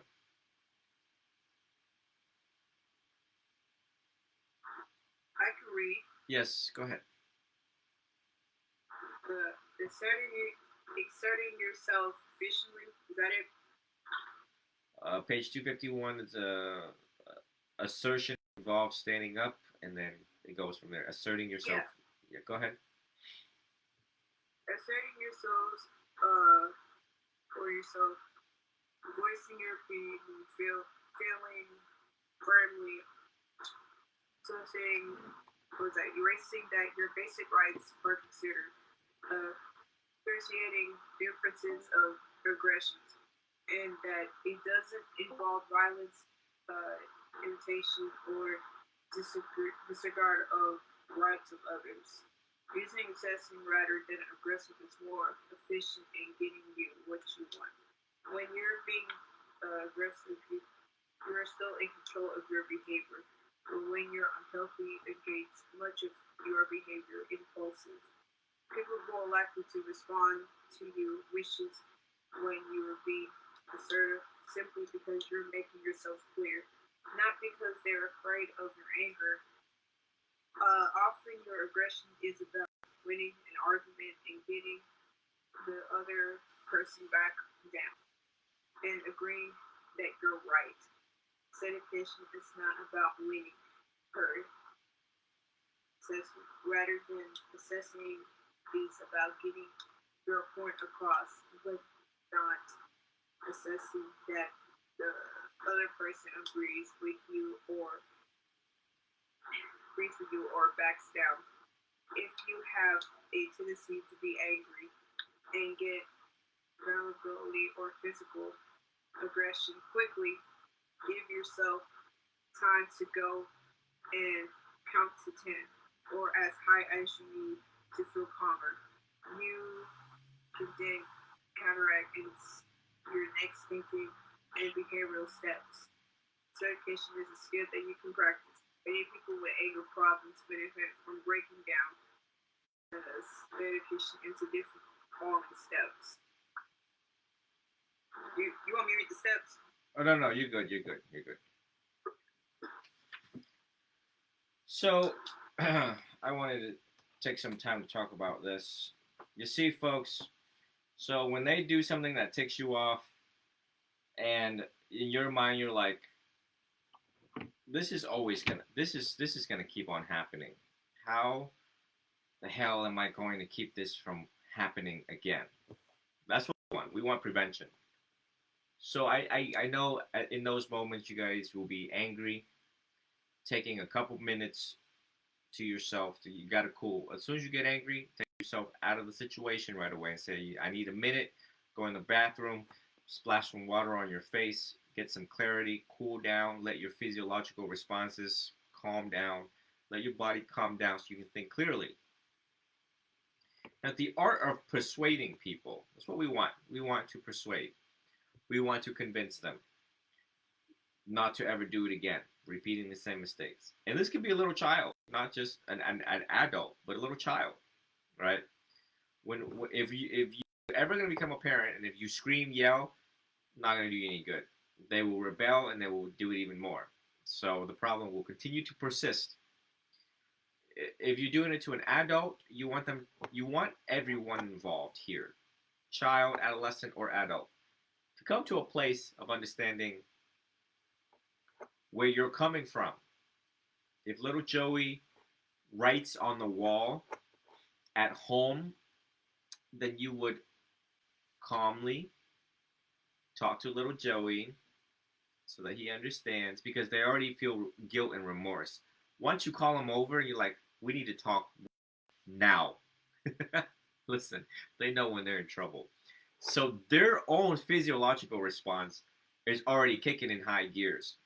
So trust me, you responding in anger and their physical and their physiology the way that it is, oh man. Literally. So again, we want it to stick. This is where we want to down some information in their mind, in their brain, so they don't repeat the same conduct. And how do you do that? Well, remember, it's not what you say, it's how you say it, right? It's what you say and also how you say it. So you say, listen, Joey, listen. You know, Joey, when you write on the wall, it's really hard to get it off. Now, mommy don't have time to sit here all day trying to get this thing out of the wall. And plus, do you see how ugly it makes the wall? When we got people coming in here, they're going to be like, what's happening? A tornado just went through the house. So it would help mommy out. It would help daddy out if we draw on a piece of paper and we can put that on the wall and take it down whenever, right? And we can share it with people. And that's how it should be done, you know, the right way. This is how we draw art on a piece of paper.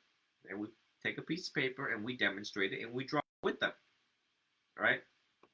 So that is an example of trying to persuade, convince an adolescent not to do something, again, like writing on the wall. Now, how do you do that with an adult? If someone breaks policy, let's say late to work, that's a very common thing. We would say, Tom, I gotta talk to you, Tom. Now, Tom being late to work, he knows he's late to work. Again, he's already feeling bad and guilt and whatever chaos is happening in his life right now that's causing him to be late to work. As a supervisor, people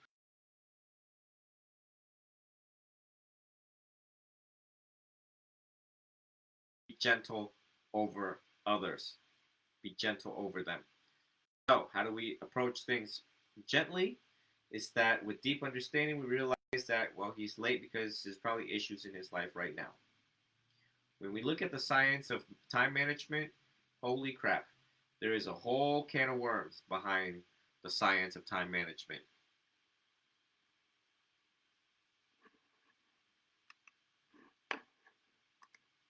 Oh, sheesh. Hold on, you guys. More technological issues on Facebook.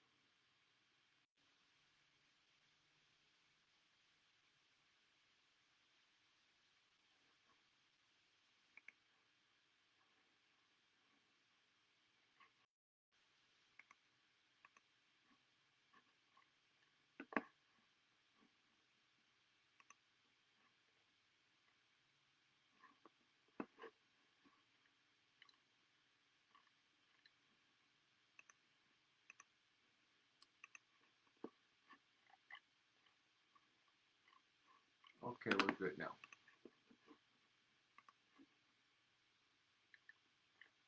Never ending with technology. And so, I right now I'm explaining the anatomy of, you know, of Tom, whatever. You know, so Tom's already of to why he's late to work and to explain to him the effects of that with the company's mission and the level of productivity. So from a Buddhist standpoint, we want to start playing out scenarios that, you know, maybe there's something going on in his life or transportation problems in his life. He has to take the city bus and the city bus is late. You know, you got to investigate why is it a chronic issue. If not, a chronic issue. Then we approach calmly, awareness to our voice, tone, and manner, rate and rhythm. And like Tom, I'm just curious, what's on your mind lately? You know, anything at home, how's work, how's home, how's school, how's the kids, how's the wife, what's going on? So when we approach from a sense of curiosity, we're able to get information more effectively, to communicate even better, right? Rather than jumping the gun, rather than just jumping to conclusion and taking an authoritative stance, which could cause resentment and anger long term. Keyword: resentment long term. That's what we don't want. We want long-lasting, deep, meaningful relationship with everyone, living in harmony and living in peace with people that we're working with. So after obtaining information about Tom's life, however, some way, shape, or form, that things are going well or not going well, then we tell him that, Tom, you're making it very difficult for me in a position of management to allow this from happening, because you realize that if I do it to you, I got to do it to other people, 100 other people, 20 other people, 50 other people. So if we could wake up a little early, if we could, see the bus schedule, so on and so on, if we take another route, if we use iPhone technology to show us where crashes typically don't happen, it would help all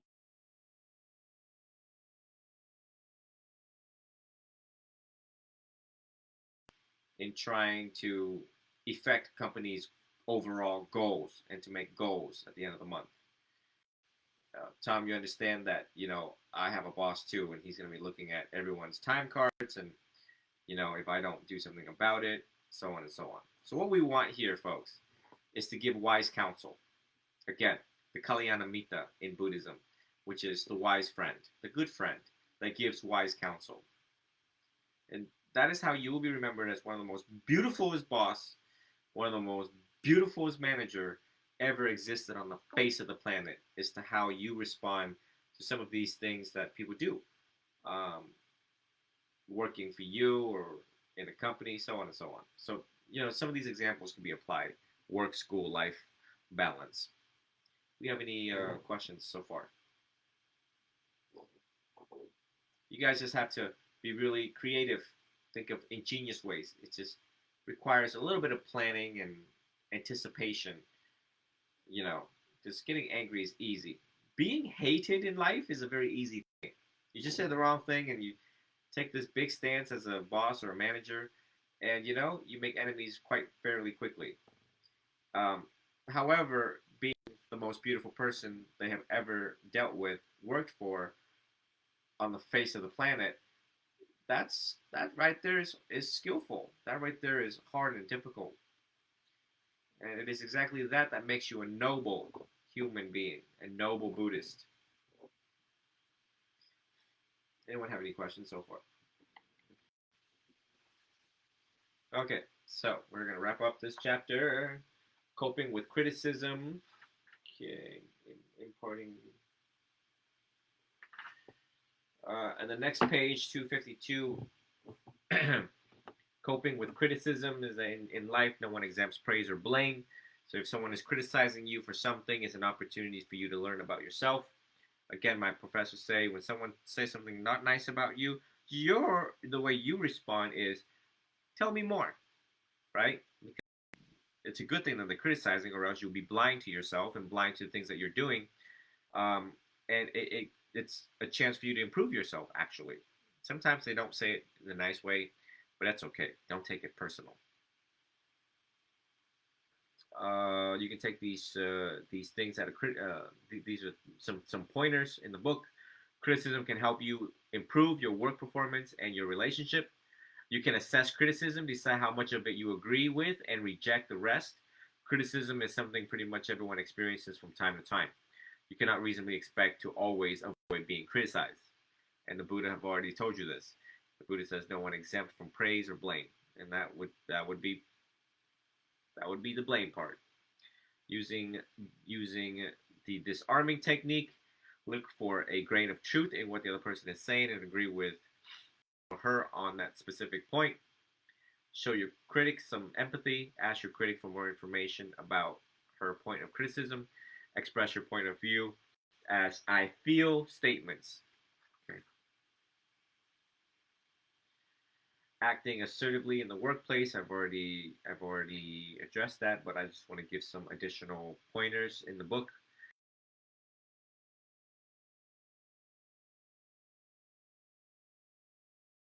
Standards. Be a team player. Make allowances for other people's personal interaction style. Differentiate between professional and personal comments. Strike a work-life balance. Continuing on in the book. Put your point across positively. Assessing what you aim to achieve. Taking time to think. Leaving well enough alone. Promoting a professional image. Remaining professional. Be punctual, be prepared, dress accordingly, be polite, keep home and work life separate. And the last pages talks about dealing with difficulties in overcoming anger. You lack empathy and the understanding of the impact your unhealthy anger responses have on those near you. Letting go of your anger means that you are weak. You think that your unhealthy anger helps you to control other people and encourage them to respect you. Your unhealthy anger makes you feel powerful. Your anger is self-righteous. So these are some of the things I like everyone to dig deeper. If you have anger issues, again, study the science of anger. Let's see what else. Any closing remarks I need to think in my head. Anyone have any comments? Questions so far? What was just read?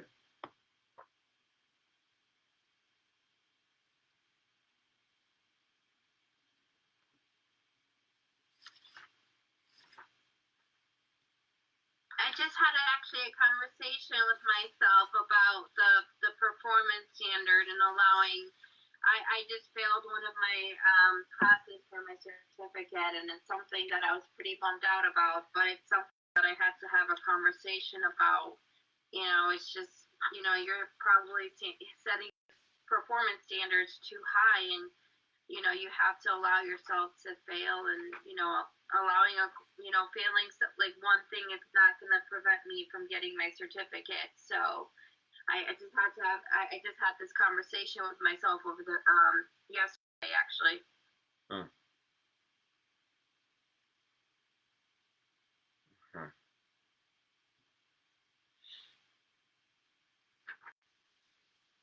Okay, all right. We don't have any questions. Last remarks before class concludes. I don't think I have anything else to add, and if I do, I'll probably add it tomorrow night. So take anger very seriously. Take your health very seriously. Something not to be ignored. Don't let it go unnoticed. Anger proliferates across the world. Just turn on the news and see how many angry people there are. And so everyone here has a chance to inspire other people by and through your own actions, by and through the use of your speech and effective use of speech. I think you all get the point. Simply put, when it starts to affect your life, work, relationships, that's clinical attention right there. All right, so some announcements for tomorrow after. Are you serious? All right. Some announcement for tomorrow, which is. Oh my God! Please don't share my video. What is this?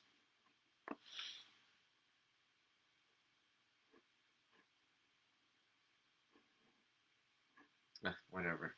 Okay, so I have been invited by a most venerable to give a talk tomorrow at 2 p.m. Florida Eastern Time.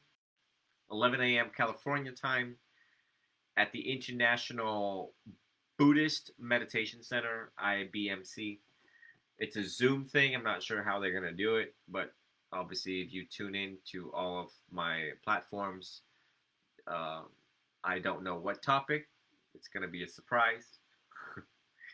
And so tomorrow I'll be doing that for I think an hour and a half. And then Buddhism followed by our Discord session tomorrow at 7 p.m. tomorrow. Same time as today. And that is pretty much it. If anyone else have any questions before we end the night, these were two very important chapters in the book. We're almost done with the book. I'm super excited.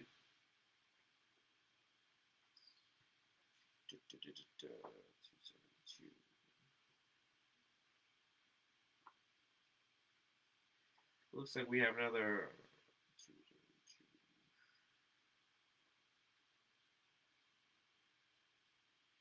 We have like 120, 110 page left of CBT. Yeah, Venerable, we should be done, I think, May. Yeah. 17, 18 next week. And then 19, 20.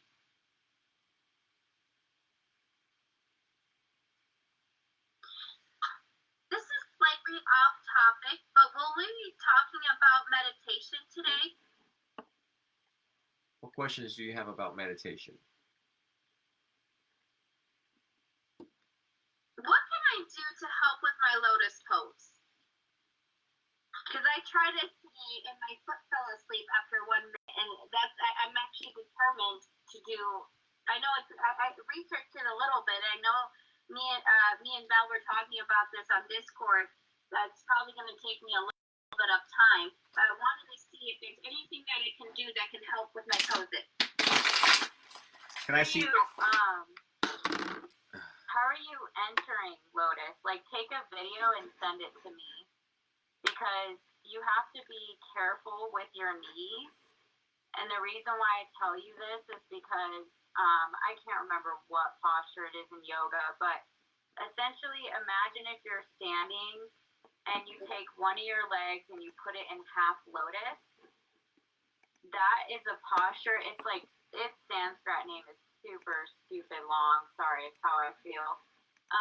Nothing against the language, but you have to be very careful entering in that posture, because you can put stress on the knees. And it's actually happened when I was doing Ashtanga in the studio. I haven't been because I haven't been working, but because of the way that I was entering this posture, I didn't injure myself, but I was just kind of strained. And then on top of that, it's been a while since I've done that posture, but you want to be careful entering that, because if you're not doing it correctly, you're going to injure yourself. Another thing you could maybe look into is half lotus. I mean, I don't think Buddha would be like, oh, like, you're awful because you can't get into full lotus. Like, even for me, full lotus, probably after like 3 to 5 minutes, I'm done. I don't really, the only time I like to be in lotus is if I'm at the end of a practice, or possibly at the beginning, or I'm doing some posture where I'm going to be in full lotus, because there's other yoga postures where you're in full lotus. So you could be in full lotus and doing crow. There's like really more advanced postures where you can be in full lotus. So I would just be mindful entering that, and then if you can, send me a video so that I can see how you're entering it. You can also go online too and just type in instructions or what have you. I used to watch Yoga with Adriene a lot, and sometimes she'll have videos on specific postures where she shows you how to do them, just basically the background on postures, like, what it helps you with, how to modify if you have said injuries. But when it comes to yoga, if ego is present, you're going to get injured. I almost have, and this is something that my teacher has spoken to me about, because years ago I had mastered postures that I'm now just getting back into. So just be patient with yourself, be mindful, because you don't want to put any strain on your body and you don't want to injure yourself. And just because you cannot stay in full lotus does not mean that your meditation is good nor bad. You can just sit down and meditate, and like Buddha's not like going to be like, oh my gosh, I can't believe you. I think more so he would want you to focus on your meditation rather than the posture, if that makes sense, right? Because when we sit to meditate. We don't necessarily sit to be in a specific posture. Now, Buddha is going to encourage you to get to that point, but right now I think the focus primarily should be on how is your meditation going, right? You commenting about, hey, I'm falling asleep, being aware of that and just telling yourself, hey, I'm falling asleep, let's come back to the breath. Thank you for that. One of my biggest struggles, I think, would be is posture, because I'm starting to get arthritis on my lower back, so it kind of tends to flare up time to time. So I kind of like, okay, let me see if I can do that.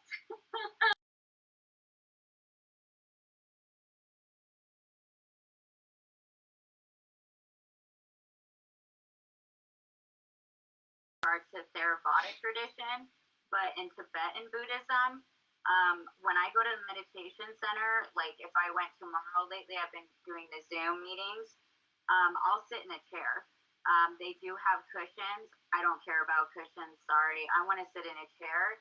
It's going to help to keep me upright, but I also should learn to sit down and have good posture as well, because sometimes I can slouch. But if you need that extra support, that's fine.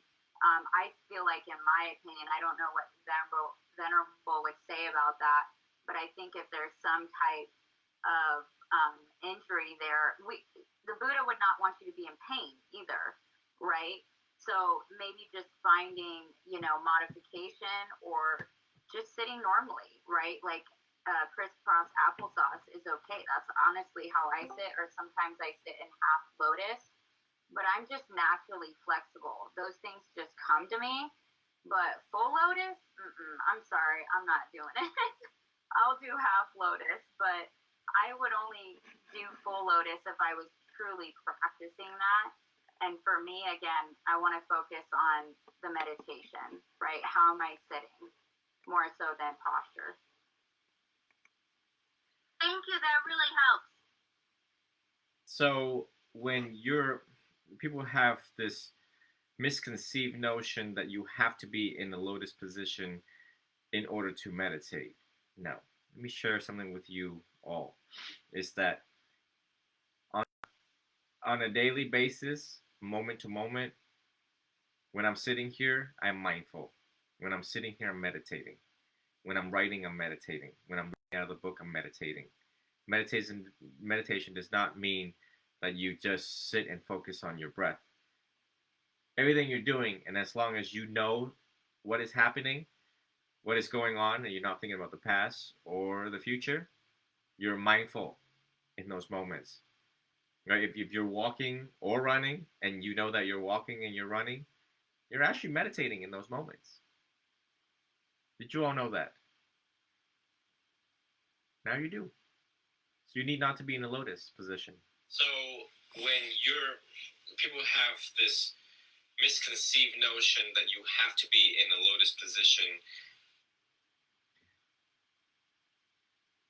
So you need not to be, you don't have to hold a rigid stance and position on I have to sit in a certain way. You can lie down and meditate. You can sit in a chair and meditate. For people who have, mobility issues, and like earlier, just months ago, actually, just like 2 months ago, I had a meniscus issue in the right knee. I could not. I could do everything else. I could even run, but I just could not sit in a loaded position. And I was just like, oh great, not so much for pictures now. but but I know this, so I know that everything that I'm doing in a day is mindful, is meditative, right? You know, I'm not being forgetful. You know, again, a Buddha is one which knows. All of us have Buddha nature in us, so you need not to be in that position to cultivate mindfulness. Everything you do, as long as, again, the most easiest way and simplest way to live your life is that when you're picking up a pen, I know I'm picking up a pen. When I'm washing the dishes, I know I'm washing the dishes. Um, and you just enjoy those moments and don't be very mindful of thoughts that drag you backwards, thinking about yesterday, forthcoming days to come, bills you have to pay, etc., etc. So I know, and if the lotus position is important to you, then research on it as to why. Um, Look at, from a medical standpoint, why there's difficulties, right? Look at height, weight, body mass index. Look at positions. Look at why it's going to sleep. It could be a vein issue. Could be a blood flow issue. So, investigate it. It could be your body might be telling you, "Hey, I need you to take me to the doctor because I don't know what's going on either." Because we cannot see inside of our body. When I sat and I realized, when I got up from with this meniscus thing, like, I mean, my whole life I've been active.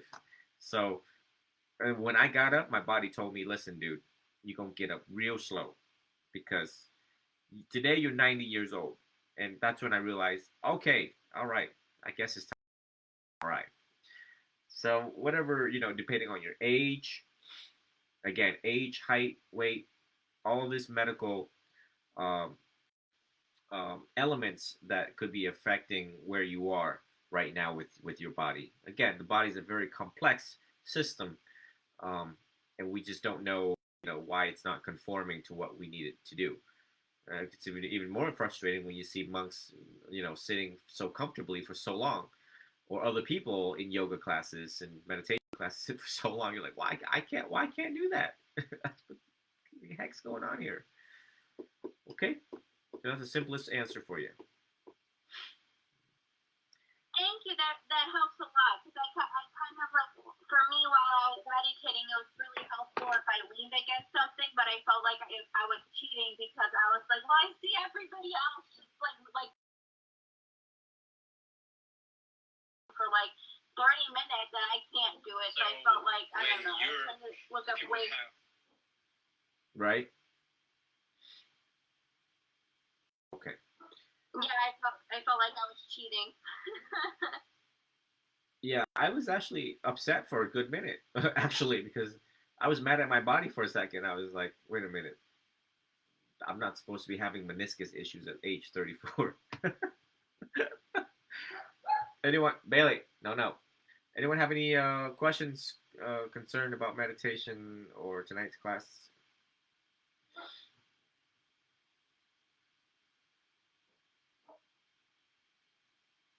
No?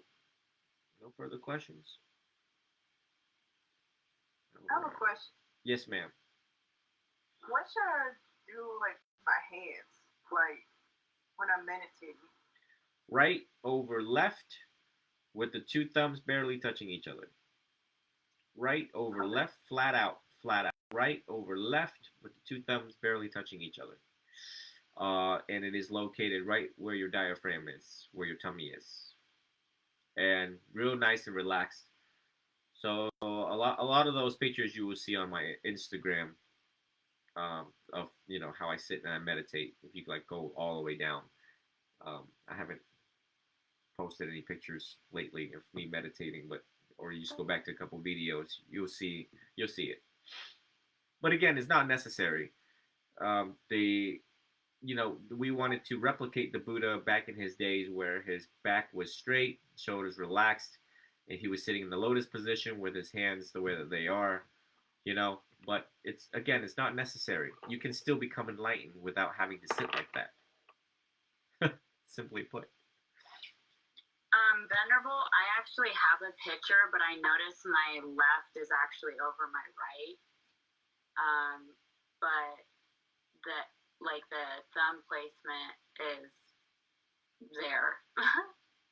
So I just posted that.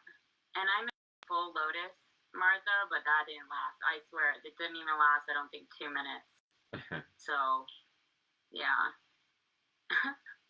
Oh, thank you. That makes me feel a lot better. Yeah. You're supposed to have fun in meditation, period. Yeah, it's not, Martha, think about it like this. It's not a competition. That's how yoga is too. There shouldn't be any ego in yoga. It's a practice, just like mindfulness, just like meditation. It's a journey.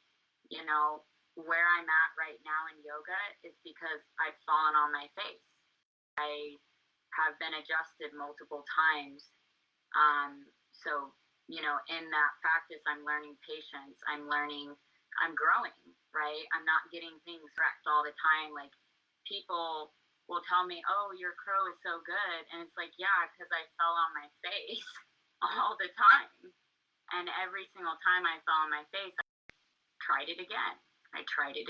So, yeah, there's no good or bad meditation. Meditation is just meditation. Okay, alrighty. If everything is satisfactory to the class,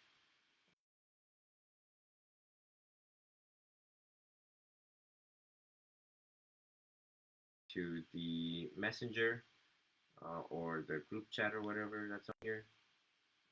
We have new people joining in. In general, there's going to be a lot more joining in. As you guys see that my Instagram blew up very fast. I don't know. I think I do. So expect it bigger, and I'm trying to come up with additional programs for the rest of the year as the CBT will be concluded. Will be concluded around May. But it is the practice here that is going to be most important. How you maximize benefits and outcome is by and through practice, not just intellectual understanding. Okay. And I will probably formulate a small team to lead the next CBT class. I don't know when.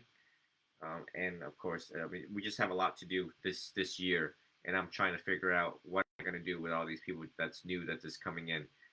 They have some catching up to do. So there's this balance with seasoned students and new students coming in, the mixture of the two.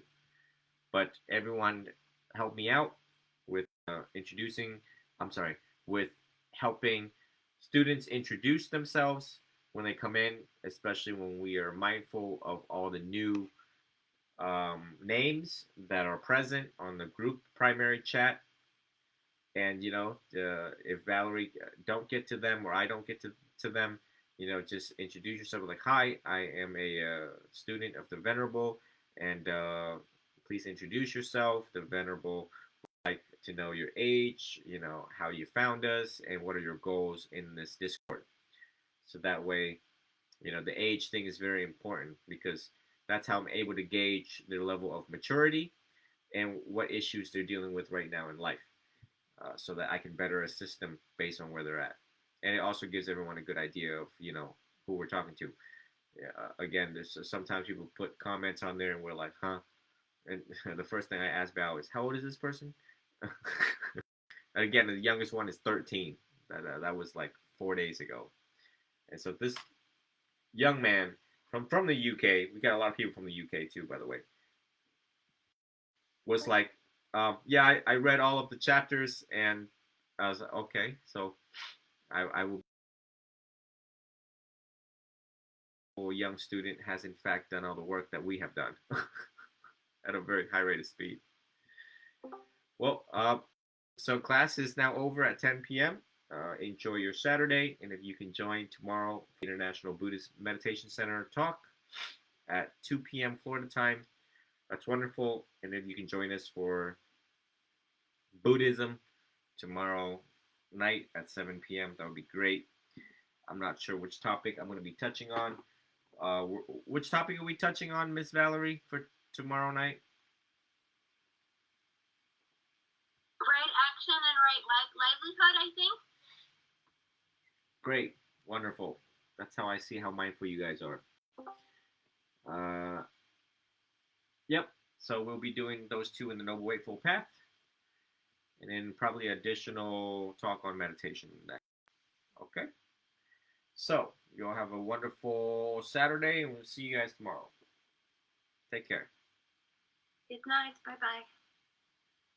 Good night. Thank you. You're welcome.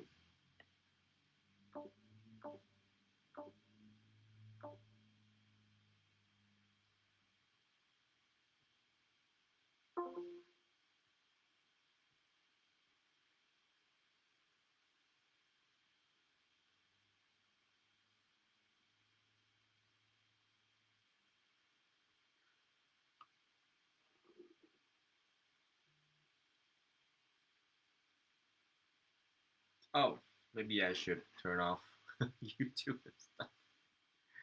It's still going.